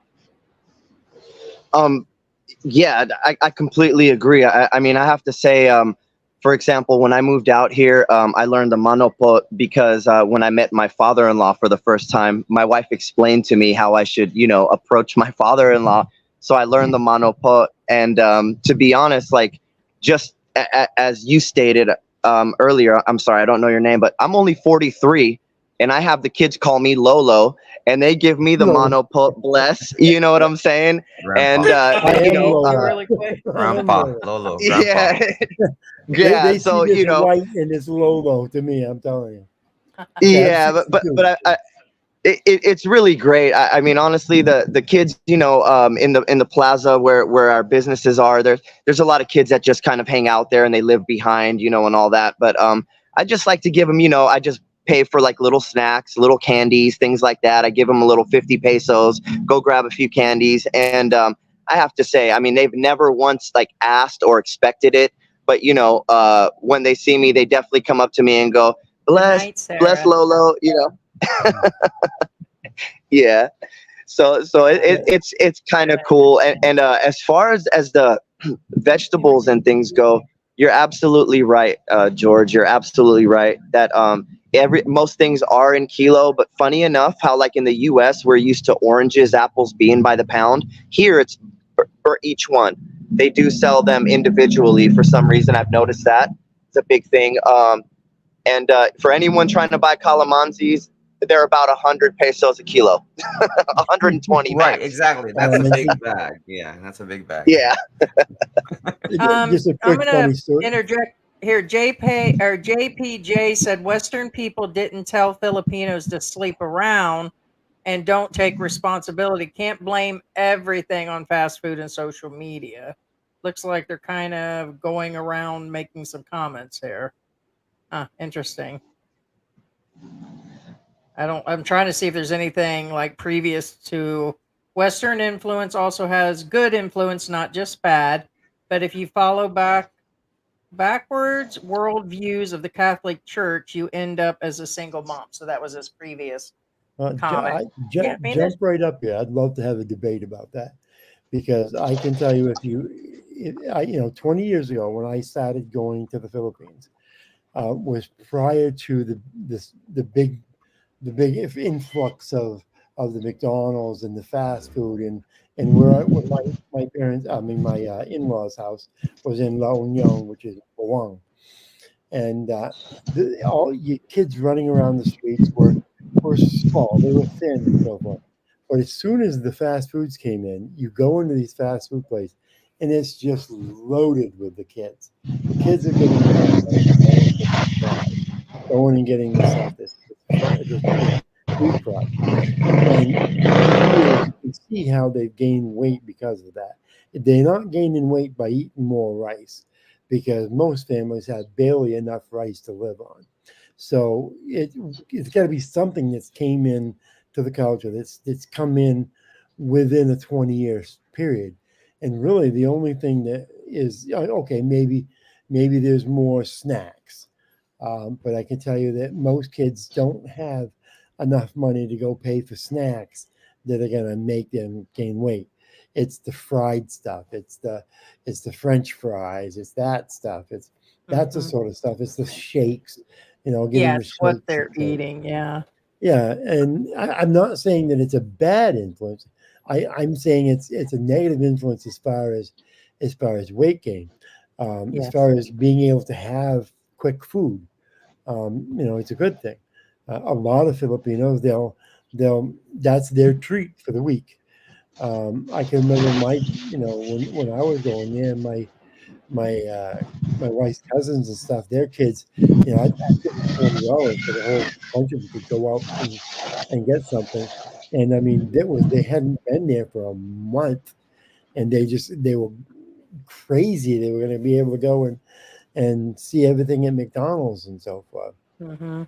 And then the other thing I wanted to talk about was the markets. Now, I was blessed with a great mother-in-law. My mother-in-law was an angel, and I stayed there even though my wife and I divorced, and my wife was a great woman. But she used to follow me around at the markets, because I would go through the market and I would see what I'd like. Like, for instance, I wanted to buy some cigars, and I don't remember the prices. So when I tell you a price, I'm just throwing a number, okay? And I went up to the lady and I grabbed a handful of cigars, and I asked her how much, and she told me a price. And let's say it was 250 pesos. And I went, okay, fine. And I'd put them down and I'd go on. Well, my mother-in-law would come behind me. They didn't know that she was with me. And she would pick up the same thing and ask them. And they'd say, oh, man, 100. So the price I got and the price that my mother-in-law got was extremely different. And the reason was because when they see an American coming and they think, you've got more money in your pocket, and I need to make so much money to live. I need to get this money from you. If you're I don't want to say dumb enough, but if you're naive enough to pay that, that's your fault. But anybody going to the market on a regular basis knows that's the first price. The first price What's up, is bro? made. But if you say to them, oh, no, 150, they're going to take that 150. So a lot of times they're just throwing a price out there that they would like to get for it, because they know you have the money. The Filipino doesn't have that money. in their pocket. So it's not really a bad thing. It's just it's how they make their living. As far as the food goes, I will state one thing that I've noticed here is that you could really easily go to a stand on the road and get a piece of chicken for 20 pesos, whereas Yeah. an Right. apple would be the same price. So I think it's the same thing happening in the US where they're making Yeah. all these fried food and things cheaper than The the same healthy with the foods. You know junk what I mean? food. And Yeah. it's a Yeah. yeah. So it's like, Real quick, and our most of these. grocery bill has gone up since I started eating healthier. So I need to do it for my lupus. Yes. And since I left Mexico, or since I left the US, I think I've gained 50 or 60 pounds. Most of it probably did happen here because of all the yummy snack cakes and the inexpensive. They put 10 of them in there for 80 pesos. And we're doing the Yep. live streams. I'm editing. I'm sitting there, sitting in a chair and editing and eating these snacks. And with me being 53 now, it doesn't take much hormonally to be that off balance and gain the weight. Plus, I'm on steroids most of the time. And so it's like, okay, where's the sugar? Where's the sugar? And I'm a sugar freak. So I'm in the country where it's best to have all that sugar right now. And so I told George, when we start buying the vegetables, every time you go out, it's 5, 6, 700 pesos. And we really don't get that many. He'll get like 2 apples, 2 pears. And it's the same as any Right. country. Groceries is going to be, along with some electricity, depending on how you use it, will be one of the more expensive things. And George the other day said, well, why don't you just, have a cheat day and eat this and that? And I said, because I feel better when I eat healthier, but it is starting to add to our grocery bill for sure. So it went from Yep. where we were spending maybe 400, probably up to 6 now because we're buying, healthier items. Almond flour, the stevia sugars, all of these things cost. So, and the Hey, vegetables, I I always noticed that. I always get vegetables. a kick out of it when I hear someone ask me, "Well, how much does it cost to live in the Philippines?" Oh my God, that is such an open question. It Now, is. when Yeah. I'm spoiled. If I go to the Philippines, my bedroom, I want an air conditioning in the bedroom, and when I sleep, I'm going to have that air conditioning in the bedroom. I hear And, you. We run it and 24/7 and now. I want exactly. I want to be I do comfortable. too. I'm on vacation. I just want to be comfortable. Mhm. Now I'm going to be moving there. I'm going to be moving. I'm not sure exactly where. I was looking at doing about there, but oh my God, with the expats there now, oh my God, I don't know if I could move there now. The drama that's going on there now, and the crap that I just don't think I want to be an expat and do that there. But where was I? I forgot where I was. Yeah, I mean, I avoided it 5 years ago when I came to the Philippines. I felt that back then there was too many expats in Dumaguete, and Oh yeah, so I ended up landing in Cagayan de Oro, where my VA lives, and then I went to Camiguin, and then I went to Cebu. But I just felt like there's going to be too many expats there, and I don't know how to explain it. Like, there's just going to be too much of that kind of energy. And when I come to a country for the first time, I want that immersion where I'm having to learn the local culture. And I feel like if you immediately go from like America to a place like BGC or a Dumaguete, you're Right. not getting that immersion. I don't believe in the word authentic. Dumaguete is in the Philippines just like any other city in the Philippines, but you want that There's a immersion lot of to expats there. I'm going to Paul probably. the so other that day like tried to play it off like there weren't a lot there, but there are. When you go to the main places, they are there. They're in the bars, they're in the restaurants, and I get there are Filipinos there too. To me, yeah, it's oversaturated in certain areas of the Philippines. And the reason we chose Mabalacat City, which is less than 2 miles into Angeles, and most of the time we're in Angeles, is that it's a safety thing, like as far as the weather. It's got the hospitals. We have Clark here. We have the airport less than 2 miles in the other direction. It's why we stay here. It's like got the best of everything. And this area is just not, the perimeter area and walking street only. There's all kinds of things. And then you have all of Pampanga to go go to. So it's the reason we chose it. And you got to be I think careful you when you need go that. into an area that has a lot of expats. I'm going to make some enemies, I know, but there are people who go to the Philippines for the wrong reason. And I get nervous when I'm in the Philippines and I meet someone. I get a little nervous as to wonder. I want to know about them. So when I go into an area that's got a lot of expats, I tend to get a little nervous and not want to mix and mingle with a lot of them because there are people who go there for the wrong reasons. As far as it goes for me, I'm here in Lapu-Lapu. I have to say, I went to Cebu and I thought Ayala and all that was just too expatty for me. Just that whole scene. Living by there. So I came out to Lapu-Lapu. I think there are expats here, but they're more on a mellow level. There's water near me, so like I would say, me and my wife own a bar out here. I would say our customers are about 50-50, 50 local Filipinos, 50% foreigners that come in. And, I really like that blend and mix. So it's like I'm not surrounded by foreigners, but there are foreigners around. But I think I agree with all of you. As far as Dumaguete, I mean, just before I came to the Philippines, I was watching these videos of these bloggers in Dumaguete. And it just seemed like drama from the gate. Just for years, it's been going on forever. It seems like every foreigner wants to be like king of the hill over there. Yeah, it just really seems like too much for me. I've never. Yeah. Everybody wants to be Paul. That's probably the best terminology I've ever heard. King of the hill. Yeah, I can pee farther than you can. Thank you very much, DVA. Yeah, Yes. because I think it's funny, although we like Old Dog and we've known all those channels over then, and people don't realize there's like another 2,000 more channels.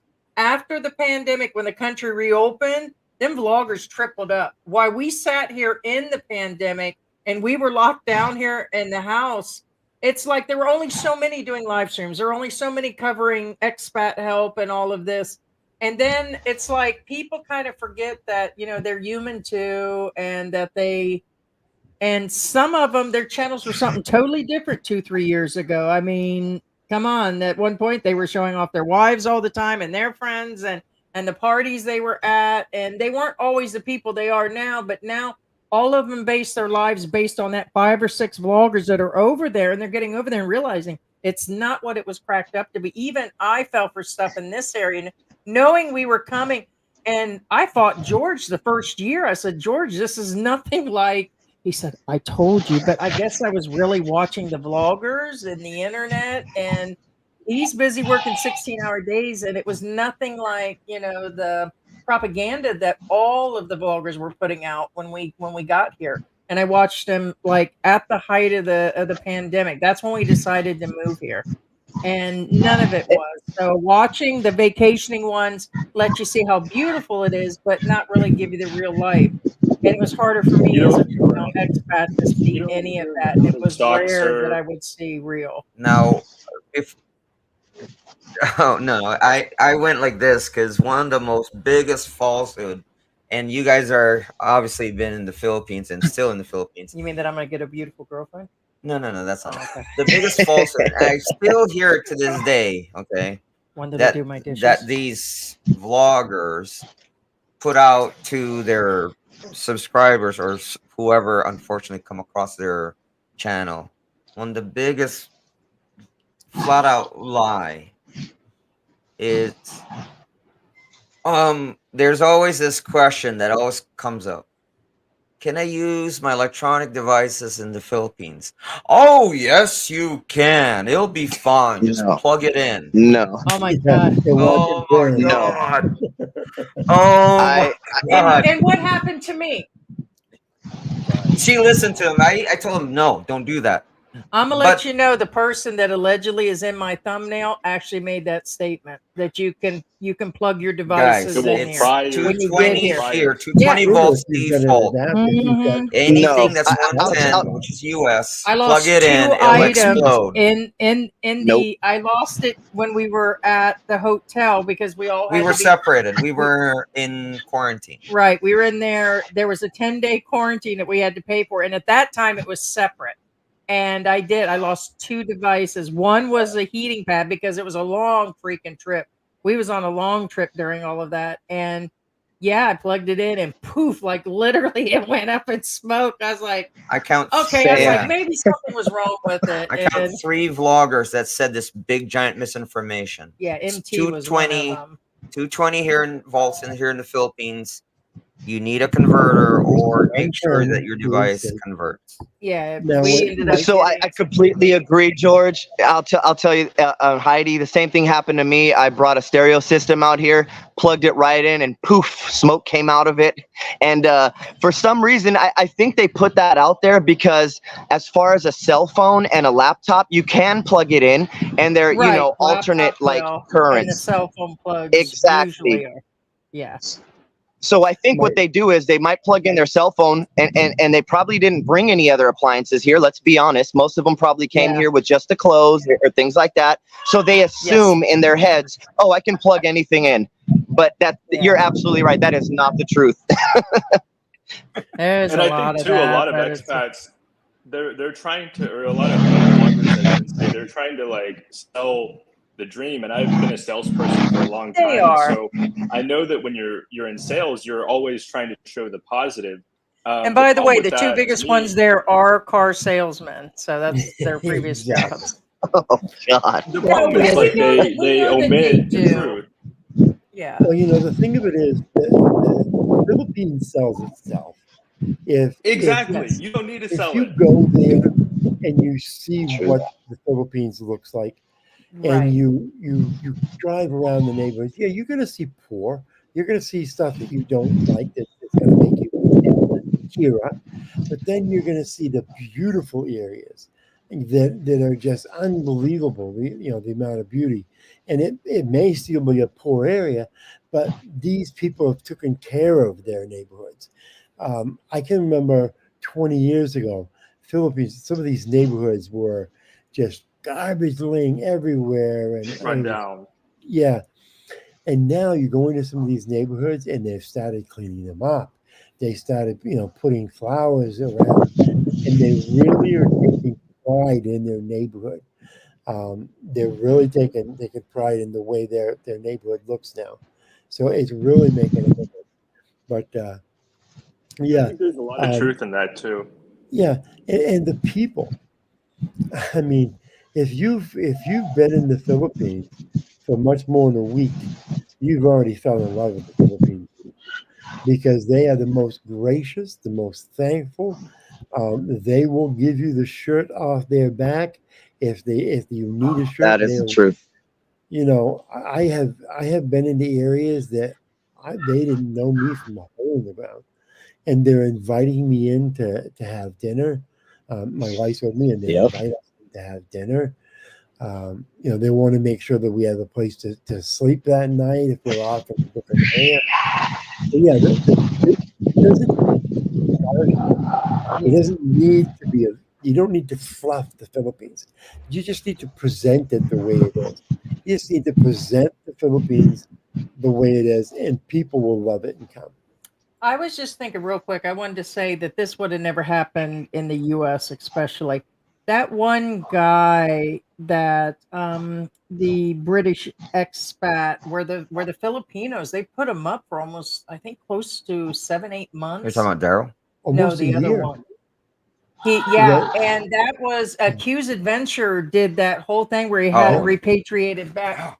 Yeah, Bella's fighting. Sorry, He went back to the U.S. But it would have never happened. They paid his food, his groceries, put him in AC at night, and they did all of that out of the kindness of their heart. He had no incoming money because he messed up his mailing address in the U.S. and all of that bounced around. And more misinformation about not telling Social Security and having the proper banks know where you're at all times.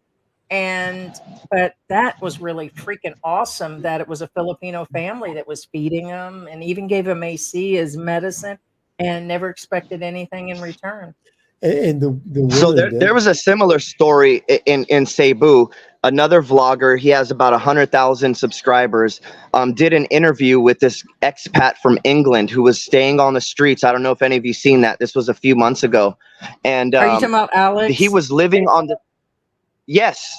So I actually went out there, found him. I actually emailed him because I'm out in Cebu, you know, and I emailed him, found out where he was, and I went to visit the guy.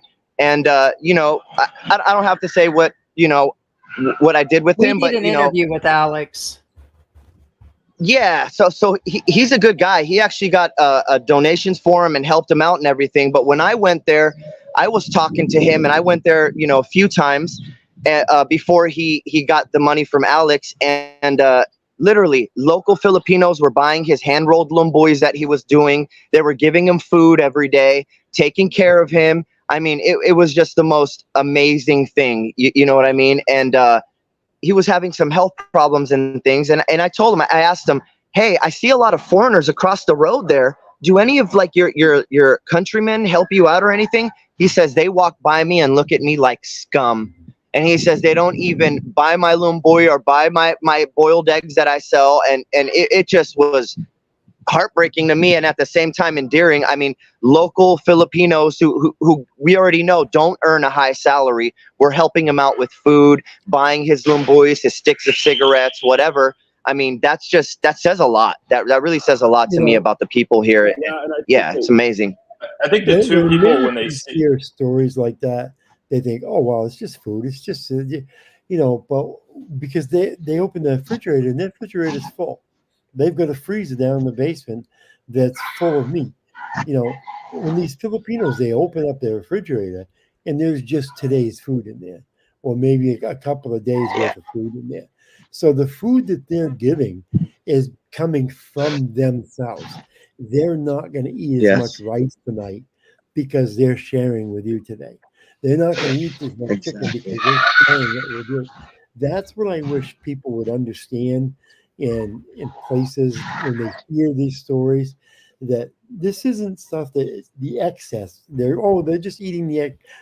There is no excess. They're eating. They have exactly what they need to survive. And well, I think too, just to add to that, you know, I think when Western people see somebody going through a hard time, there's some level of like, oh, if I look at them or try to help them, I'm going to catch that. I mean, I have my own challenges in my past. Wow. You know, losing my parents at a young age. And in the West, people react like, oh gosh, like that's really strange. I don't want anything to happen to my family. I don't want to catch that.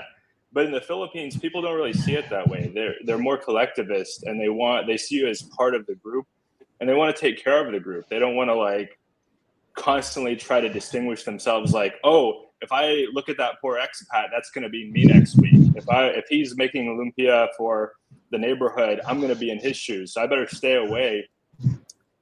Or, you know, oh, he's going to make us all look bad, like, which also isn't the case, right? Like, that guy's an individual that's going through a hard time, and he doesn't represent all expats, just like the wealthiest expat in BGC doesn't represent all the expats either. And I think the Filipinos have a lot to teach Americans and Western people about looking after each other. Yeah. Now, I feel like I should say something only because it's something of what a misunderstanding to a lot of Westerners, and what I'm getting at is now Big Papa says Filipinos will give you the shirt off their back. This is literal. This is not an exaggeration. Also, whenever you walk by somebody who's eating, regardless of who you are, they said, "Kain let's eat."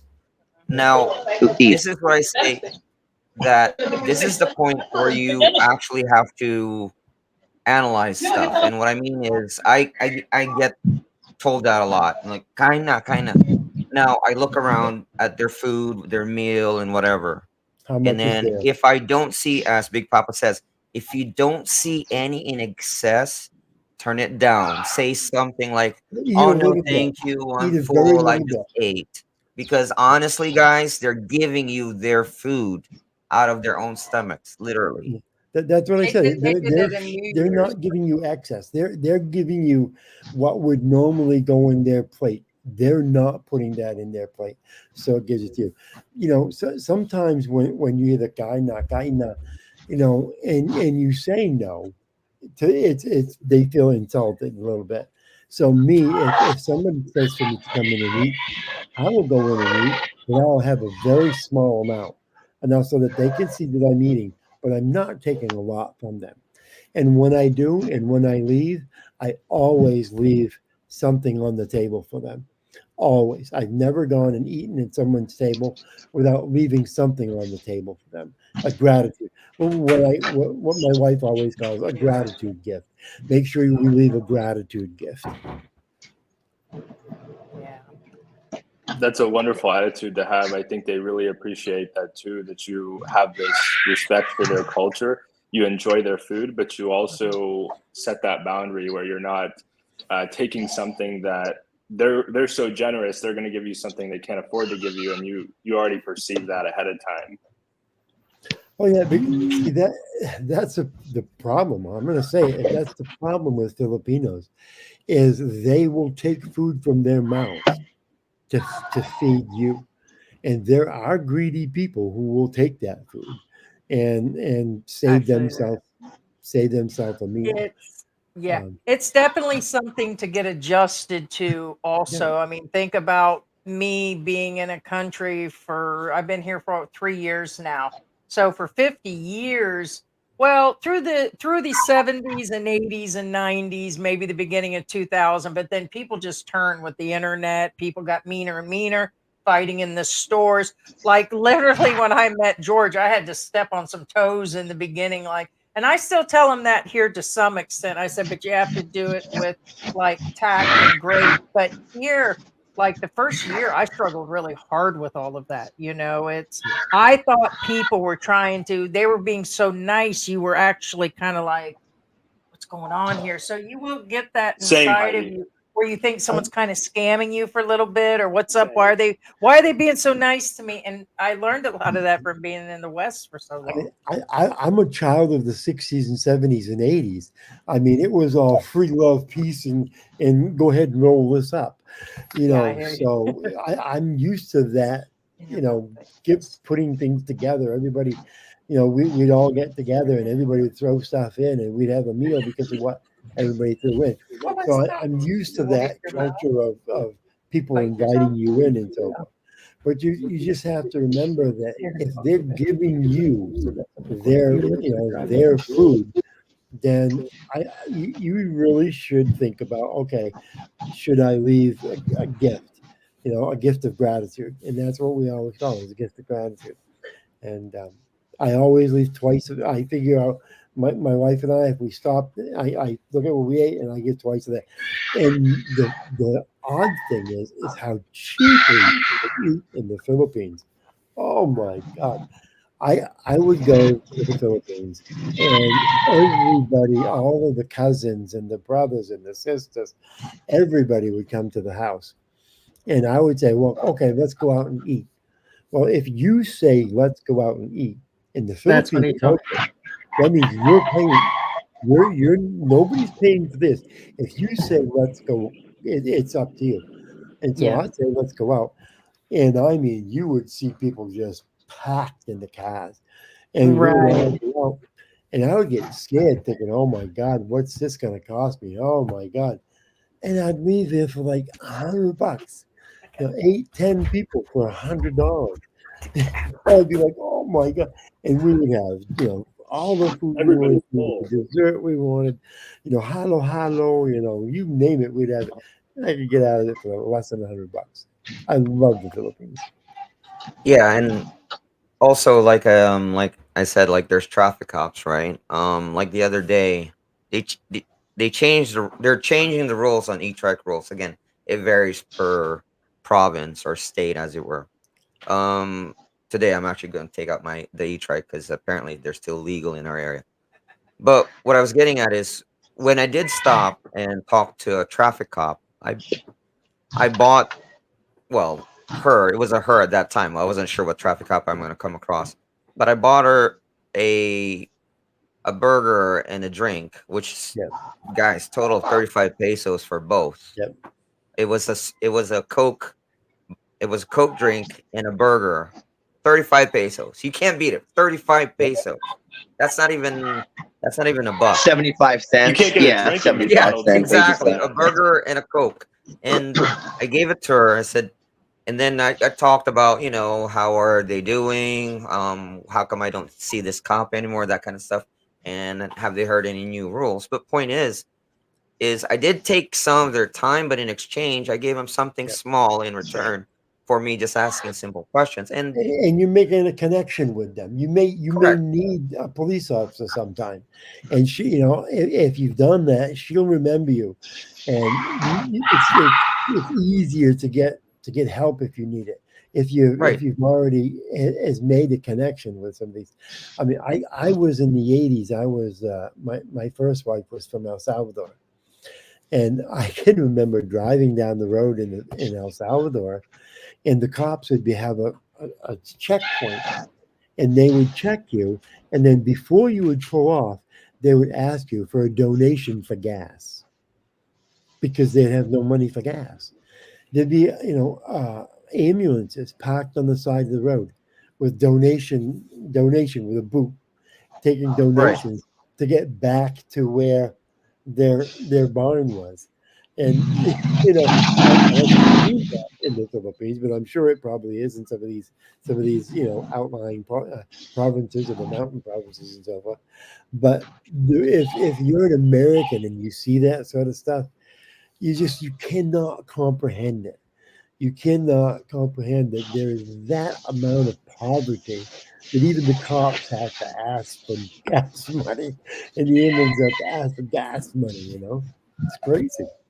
Right. And it goes further than that. They'll not just remember you, they'll talk about you. For instance, when I did that, she looked at me, she's like, "You're the vlogger, huh?" And I didn't have any cameras on me or anything. Yep. I was just me. No cameras, no nothing, no YouTube signs, no YouTube hat. They're like, "You're the vlogger, huh?" I said, "Yes." You know, point I being was is Joe the because water guy. they'll I talk was about you. Joe Yeah. the water guy because I always grabbed a case of water, you know, of the water. I always grabbed the case of water, and if I would see a cop and I could pull up and stop, I'd reach over, grab a water, and pass it to them because they're standing there in that heat all day long. Oh I mean, yes. if they Yes. just something as simple as that, and you're not spending time there to talk, but they recognize, oh, that's Joe. Everybody call me Joe. I don't know, my name's Brian, but they all call me Joe. You know, and they would all remember me. And Right. luckily I They never will. needed them. Never needed them, but it was always nice to know that these cops knew me. They knew I wasn't a bad guy. They knew I wasn't a crook. They knew that I had some compassion and so forth.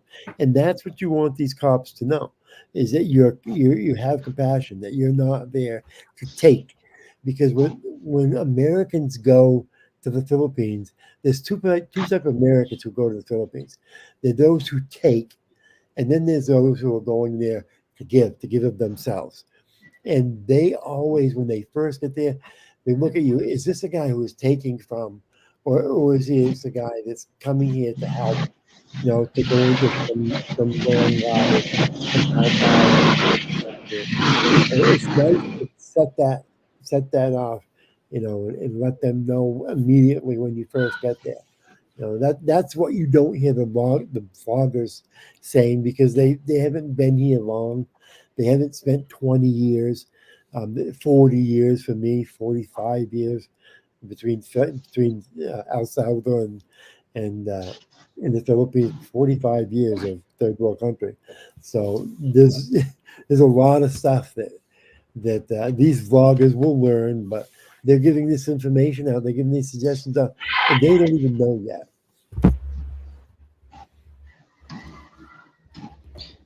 So Right. I'll just say right now, like the one of the biggest assets the Philippines has, besides the natural beauty and everything like that, are the people. And I Oh, just, you know, Yeah. me I too, agree. coming here, I had to learn how to adjust to people being so friendly. I think it's just our, you know, growing up in Puerto Rico and the US, you know, funny enough, in the Bay Area. So I know that whole area. It's kind of like, Oh, yeah. you're not used to someone just being genuine and wanting to offer you something. You think there's something attached. You think they want something from you. It's a scam. You know, I get all that. And honestly, I mean, I've never just met like such genuine people in my life. My biggest adjustment here was just getting used to, for instance, in the States, you know, my brother lives in this state. He works for that company. My other brother lives, 20 states away, and he lives in that country. We might see each other 2-3 times a year. It might be a 2-3 person gathering. Here, when I went to my wife's family's place and meeting my family for the first time, it was 40-50 people. I'm not going to lie. It gave me a little anxiety just because I wasn't used to that, but learning here that just like, everyone is involved and wants to be there, especially the children. Everyone brings their kids. It's like all a family gathering. It's not like kids sit over there and then the parents are here. It's all mingled, and I really like that and enjoy that. And now that I finally got that in my head, it's a beautiful thing. Like I drove up to the province in Moalboal and had a flat tire on the car. And literally, it was just in the middle of the mountain. We call my wife's family, and within 20 minutes, it was a tire changing party. People brought litros of Red Horse. Everybody was from the whole barangay, the whole area was sitting there trying to fix this tire. Yeah, I mean, we were in the middle of the mountains, like, I mean, nothing around. One person called a neighbor here that had a tire iron. One person called a neighbor here that had a jack, and I mean, it just all worked out that way. No one wanted anything, you know what I mean? It was just, it was an amazing sight, I have to say. And it just kind of, you have a lot of life-affirming experience. You have a lot of life-affirming experiences in the Philippines. If you're a warm, kind-hearted, open-minded person, you have all these experiences where you feel like you have value. Where in America, it seems like your value is down to your economics. Like, what's your job? Are you a doctor? Are you a lawyer? Are you a CEO? You're not comparing yourself to the Joneses. You're not keeping up with the Joneses, and that's what we felt before we came here. Like I said, George had the business. He's the one that owned the house. He's the one that had the assets. I was already retired with Social Security, helped taking care of my dad in a mother-in-law apartment, doing my thing when we got together. And we just got tired. The amount of money we were going through, $6,000-8,000 a month, and we weren't even vacationing all the time. This was like going up to Orlando, go somewhere and do something. We weren't really, but that's how much money we were going through. And it was like, it's like no matter how much your assets, that's what everybody around was judging us for in Florida, was our assets. You lose those assets, see what family talks to you, see what friends continue. And it's kind of like when people get that cancel culture situation, like, well, similar, but when celebrities start to go downhill or they speak up on Hollywood or say truths, then they get canceled. That literally, like, their careers are down the drain. Now, some of them, hate to say it, deserve it, but it's kind of the similar thing with keeping up with the Joneses and having the assets. It was such a relief to get here. Mexico was the same way, where they didn't see that. They really did not see. We took our what was the car that we took with us? It's the HHR. Yeah. Okay, it was in mint condition, but we took something that wasn't super flashy. We didn't take our new car. We took one of the used ones with us. Sold everything else, and nobody treated us any different, even in a mountainous area of Mexico. It's the same here. It was the expats that we had problems with. Oh, they don't have nothing. These guys haven't been here that long, and they don't, we got a lot of flack from the non-vloggers and the vloggers. And it was those trying to compare assets. So you kind of know where their state of mind is. But the Filipinos, it's such a refreshing, just refreshing. Well, just going back to the tire change party that DV8 mentioned, our personal experience, we just moved into the new apartment we had when we just recently moved in here, and we locked ourselves out by accident, and honestly, within 10 minutes, all I had to say was, hey, we locked ourselves out. Do you know anybody who can help us? Within 10 minutes, we were back inside our house because they're like, oh yeah, we know somebody, and they grabbed the guy during lunch, and then he just walked over and popped the lock, and we go, and didn't ask for nothing. Oh, that's right. The one we first got. We just got here, yeah. And we were new to the neighborhood, and they didn't bother asking for anything. Oh, it's cost this much. No. Yeah. They said, okay, where you at? Where do you live? Mhm. Come right over, pop the lock. Well, Done. it's like the guy when I had to move the car. George Amazing. was out doing a bunch of stuff, and I can drive a stick, but I wasn't going to attempt to drive the stick. So I drive automatics. Well, I wanted to bring it into the garage area that we have, or the parking area, and I was like, well, I'll just pay somebody because it was getting to be dark, and I wanted to bring it inside. And I stopped the first young guy that went by, and he had his wife or girlfriend on the back, but he did it for free. Like, he sat there, and it was really sweet of him to back it in, and he took the time, and I tried to give him the money, him and the girlfriend. I even tried to hand it to her on the side, and they just refused any money for stopping and helping me. But I flagged him down. I was like, "Can you help me? Can you help me?" It was pretty sweet. So, but in the US, So- I it's just want to say this. So is that on that that- note, anybody listening to this thinking, oh wow, these guys are they're pushovers, these Filipinos are really don't cross one. Don't no, that's cross true. a Also, don't Filipino. cross the Filipino. So, in other words, Just yes, because it they're can go both ways. smiling does not That's mean what we they're were in a good discussing mood. with Mike earlier. Is don't like Absolutely. in a situation like that. That guy going through an actual what I call backwoods area looking for people that were gossiping about him was He was lucky really he a left bad there alive. situation. It, especially there. I mean, I just no. That's just a no. I will tell you, traveling through many countries in Asia, living in Thailand for a few years myself, years ago, People go I will missing tell you there. right now. I came from Medellin, Colombia. I was living there for 2 years. There you I've been to go. Mexico as well. And I have to say, the Philippines is one of the safest countries I have personally been in my entire life. I agree. I hear people talk about snatchers, things like that. But That's I have old stuff. I mean, that's not that I don't think that's too there's relevant. more of And that honestly, going on in the U.S. right now by Oh yeah. yeah. times than. Before I yeah. left, I But had my no, car it's smashed safe and here. But grabbed in the don't Bay do Area. something like that, though. It's kind of like Mexico. People can disappear. People never forget that things like Yeah. that still can happen. Okay, and there's nobody there to protect. It's like that. That same instant, you wouldn't have walked through the Bronx and pulled that crap and went up to some building and just went in there looking for a guy. So why would you pull that crap here? Did he feel he was better than somebody else when he walked through that area, or I don't know what he was thinking, but you wouldn't pull that and What's up, bro? How you doing? Good afternoon. Finished lunch? You finished lunch? Hey, how you doing? So it's Sorry. just something you wouldn't do in Tampa. So I mean, I just don't know what they were thinking. I Well, don't know I the think, too, story, but I'll tell you what. I've learned here. Westerners, people in general, have this problem that they think because you're friendly and nice that you're a pushover and they can get away with whatever they want. But that is not the case. And I'll tell you right now, here in the Philippines especially, try raising your voice at someone or calling them out their name and see how quick you will get something happen to you. You know what I mean? Try to disrespect someone in the wrong way. I've seen I've seen people try to talk down, you know what I mean, and immediately just have 20 people surround them and say, hey, don't talk to them like that. Who are you? Get out of here. You know what I mean? Right. And it's you have to understand here, it's not common to raise your voice and call someone out of their name. If you notice here, everyone calls you either sir or ma'am. They're very respectful and very, very decent. So when someone says, hey, you bleep, bleep, bleep, they take that personally. You know what I mean? They will be the nicest people until you call them out their name or disrespect them. And then, you'll see another side, rightfully so, by the way. I have to say rightfully so.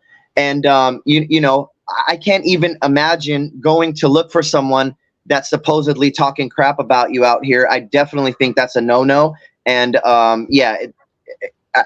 if you treat someone with respect, you will get it back here 100%. Right. If you treat someone disrespectfully, deviate. What happened gotta come was with is at the patience. beginning, Mike was talking. I seen a reaction video on MYK's channel that this guy, this vlogger, was taking a camera and walking through what I would call a backwoods area of the Philippines, looking for a couple guys, calling them out by their name. Hey, where's so and so?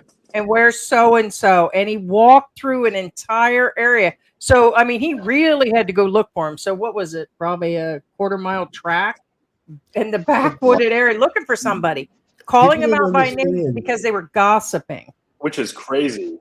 The people don't That's understand crazy. the bamboo Philippines, telephone. like- Well, he Bamboo did it telephone. aggressively to make things worse. Yeah, so he's a great. Yeah, You the tell him he bamboo better not be telephone. talking about me no more. And then he needed a translator to do it, and the translation came back about he would get cut, but the girl didn't. I think it was his girlfriend didn't relate that back to him.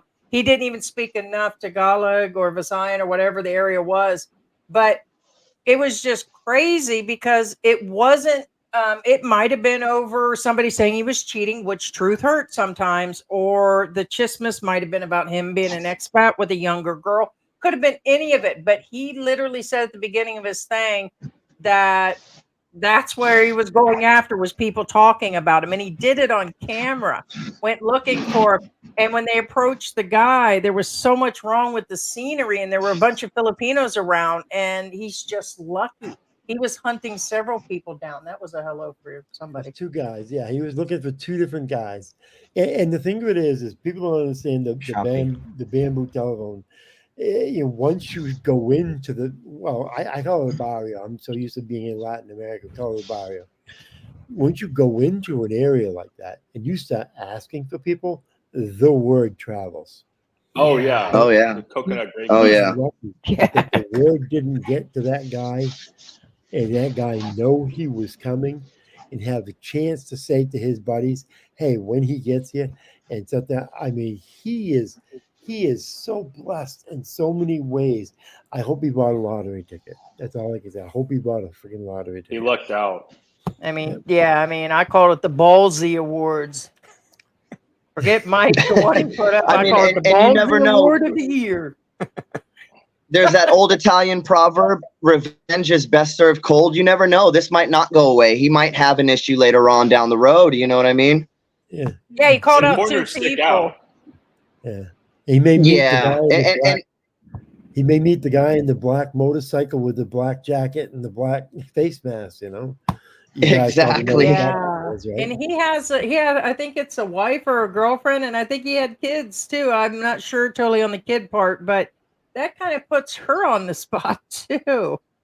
So and like I'm learning here, chismes and marites come with living here. If you're not doing nothing weird and you're not doing nothing wrong, it's gonna be basic chismes. You know what I mean? But at the same time, it's just a common thing here. But also for people that think they get away with everything and they can do whatever they want, people know and they tolerate what they tolerate until a certain point. And when it gets bad, it can get really bad. So just, I know people think, oh, I'm doing this, I'm doing that, whatever, they might be thinking they're getting away with, but people know about it. People know about it. And on a lighter note, I just wanted to chime in on this. I remember when I was in CDO about 5 years ago, I met a Filipino on a dating app. I think it was Tinder. And my Filipino buddy, he asked me, what's her name? And I mentioned, this is her name. Now, CDO's got like over 100,000 people in the metro, maybe 200,000. He immediately knew her name. Oh, yeah, man, she's from a good family. You're going to be fine. Like that happens. No, it's like that. That's what a small world the Philippines is that a lot of expats don't realize. It's not like America where there's a lot you of can go be a jerk there. and go drive to another city and nobody's going to know. No, people know. Like, people know each other. People talk. Families are huge. Like my buddy that's in CDO, his mom's actually from Dumaguete. So even though you think, they're different islands, like, no, they're still connected. Maybe not 100% all the people are the same, but like families are still connected like that in the Philippines. It's like me. I'm divorced with my wife. I will not go and live in the province that my wife is from. No way. I don't want anything to do with it. Even though there was nothing wrong, my wife and I still get along. We're good, really good friends. But because there's family there, and they don't know why we got divorced. So as far as they know, probably Brian just left, blah, blah, blah. I'm not going to go there and have to answer those questions. So I was going to go to Dumaguete, but that's not now. So I'm going somewhere else. I don't want to deal with that. Funny enough, Puerto Rico is real similar. I mean, in Puerto Rico is a small island. There's only 3 million people. But there's that same thing where, like, you know, you can be in Carolina, and then in Old San Juan, they'll know about you. They'll hear it, you know. And funny enough, you know, Puerto Rico was colonized just like the Philippines by the Spanish, you know, Spanish-American War and all that. We have the same system as far as like the 3 papers you have to sign for anything, you know, and do all that. We have still the same antiquated system. And we have something like barangays, but it's not called a barangay, but there is a captain, you know, that speaks with the mayor and all that. It's pretty interesting how a lot of the same kind of you know, legacy of the government and things like that still kind of permeate over there. It's really interesting. And believe it or not, I don't know if you guys have seen this, but have you guys seen people do this, like that little motion, Oh, yeah, you know, like telling you, like, look over there? That's in Puerto Rico too, funny enough, believe it or not. That- You know, that so when is I came here, yeah, And when then I you get came the here and eyebrow. saw it for the first time, Yeah. I was like, oh, I know what that is, you know? What do you think? What do you think? And funny enough, more people here in the Philippines know where Puerto Rico is than my fellow Americans. I'm in the States and I say, hey, I'm from Right. Puerto Rico. They say, you mean Costa Rica? Like they don't even know where Puerto Rico is, you know? But here, everybody knows Puerto Rico. It's just amazing, you know? And I really find it, like, it's a great place, I have to say. Like, it's really cool. And I know Heidi and George actually spent some time in Mexico. I was doing some research. There's actually Filipinos in Mexico one time. Yeah. I'm not exactly sure how There are that's Filipinos kind of all panned over out. the world. I mean, they Oh, yeah. Yeah, the they've biggest been there the forever. biggest Yeah. export out of the Philippines is its people. The Is its biggest people, import yeah. in the Mhm. Philippines is the American dollars. For a My long first time. Yeah. exposure to the Philippines wasn't even my VA. Actually, in middle school, one of my fellow classmates was a Filipina, and it was interesting because we had that kind of connection as Asian Americans. And I was like, oh, you know, eventually it came up in conversation. She was like, oh, my family's from the Philippines. And it was shocking because, like, at this point, I'd never heard of the Philippines. We're talking about the opposite side of the planet. I was just a kid. And it really does surprise you how Filipinos seem to be in, like, almost every country you could think of. Yeah. Mhm. Well, Yeah, because there's so little money working in the Philippines. I mean, I don't blame them. My father-in-law went to work in Saudi Arabia for 20 years and would come back every I think he was 6 or 8 months. He'd come back and spend a month at home, and you know, but when he retired, when he got out of there, now he doesn't work. He's made enough money that they have like an 8-bedroom house that we used over there. He made his money there and then came back and retired and so forth. And One of my favorite episodes of Best Ever Food Review Show. I'm not sure if any of you guys are familiar. He's one of the biggest food food review. YouTubers. Sunny. Sunny, yeah. Yeah, One Sunny. of my favorite Yeah. episodes is when he goes to Spain, and actually the gentleman in Spain who's helping prepare the lechon was actually a Filipino man. So even though they're in Spain, which is of course you know, quite far away, even there's Filipinos working really hard. some of the best. And I'll tell you this, a lot of people might not know this about the Philippines, but, you know, a lot of people from India, Pakistan come to the Philippines to go to nursing school, because if you get a nursing degree over here in the Philippines, it's up to Western standards. You can easily go ahead and just take a test in Canada or the US and become a registered nurse or whatever real easily. You know, a lot of people don't know that, but you know, one of the biggest exports of OFWs out here are nurses worldwide, you know, in nursing homes and in hospitals, things like that, because a pact was made years ago, back in the 80s, that, you know, the standards here in the Philippines as far as medical care and learning is Western standards. So a lot of people come worldwide to come study here nursing and things like that, and take that degree overseas and work. Well, the smartest thing the Philippines ever did was having the English as a national language, and then doing their education to a standard above the United States. Because anyone says, "Oh, the Philippines is just as good." No. The Philippines education system is better than the United States, and I can give you an example. My wife went to school for 5 years for physical therapy. Now, when she came here, first she was working in Canada as a physical therapist. That's where I met her, is up in Canada. And then we got married, and she came here. So in order to work here, she had to have her document review, her credentials review. When they reviewed her credentials, she scored higher than what an American student scored here in the U.S. All of her credentials were above standard.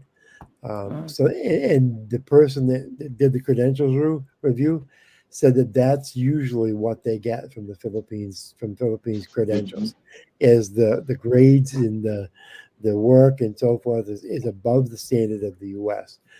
Which is why you see so many doctors and the nurses and so forth that come here from the U.S. Even I live in the state of Maine. Okay, we're up here in the north, the furthest northeast part of the country. I mean, ain't nobody heard nothing about no Norway, Maine. We have four nurses that came here from the Philippines. In the next big city over, they've got 24 nurses in their hospital because they couldn't find nurses in the U.S. that wanted to work. So they went to the Philippines and brought these nurses from the Philippines. Now, 6 years later, all of these nurses from the Philippines are the supervisors. And the people are upset. Wow, why are they all got the supervisor jobs? Because a Filipino will work overtime. A Filipino will work for the money. If a Filipino has the opportunity to work a little bit more and get double time, get double pay or time and a half, the Filipino is going to do it. And so that's their work ethic is, I hate to say it, Americans, and don't hate me for this, but their work ethic is far above ours. Far above. Oh, of course. Yes. It's true. And they see education as a way out. I mean, I was raised by my grandmother from Japan, and she always taught me, look, education's your way out. Like, you want a better life, you can do that through education. And I don't see that as much in America. I don't know if it's, just it's me. kind of the but opposite now. So they're feeling that the education is kind of worthless there, ago, but for good reasons. 2 generations ago, that used to be the case. It's the Western here in the U.S. People have become lazy. Oh yes, we and then new migrants coming in will start taking a lot of those jobs. Oh, believe me, and we have government that is willing to pay these people to stay home, and so they're not going to go to work if government's going to pay them to stay home. Not going to do it. Not going to happen. And now you have all of these these migrants coming in that are going to take up all these jobs that Americans don't want to do. And then what happens is they get the positions up through and so forth. And then the Americans will be upset. Wow, why are those people working on that potato farm? Well, you don't want to dig potatoes. You don't want to pick apples. And that's been like that for a long time. Like in Florida, the migrant workers that came in to do the vegetables, I remember that. So when that was going, actually, I believe that's still going on. Gentlemen, I'd love to carry this on, but I do have an appointment at 3:00 today. So I do have to head out. So thank you, gentlemen. Please return on our next live stream. We have Thanks so much, thank you so much. It's been really Thank you great. so much, I've Alex, actually living Thank abroad. you guys. I really enjoyed it. Let's see. Thank you, Mike. We will be MYK live. Mike. We're live now officially Tuesdays, Thursdays, and Saturdays. So in the Philippines time. So usually it is getting to be at 9 or 10 o'clock. Thank you, gentlemen. We appreciate it. Thank you very much, Bacon Heidi. Girl. so much, Thank you, everyone. Tess. Thank you, Hurley Wilson. Thank you, Dan Thank you, Finn. Alex, DV8 Papa. Thank you, Scott. Check out their channels too. Big Papa Travels, Ted. DV8, Alex Living. What's a shout out for your Sarah bar Tyson. over there in Lapu-Lapu so I can come crash it? Yeah, me too. When I get there, It's called DV8 Bar. DV8 Bar and Cocktail Lounge in Lapu-Lapu. Anyone could Google it. I didn't have to dodge it to get it. You heard it, folks. DVA said he's gonna buy the house, buy the round of the house. The first drink is free. I will buy rounds for anyone that comes in and says they saw this on George and Heidi. You got drinks on the house. There it is, guys.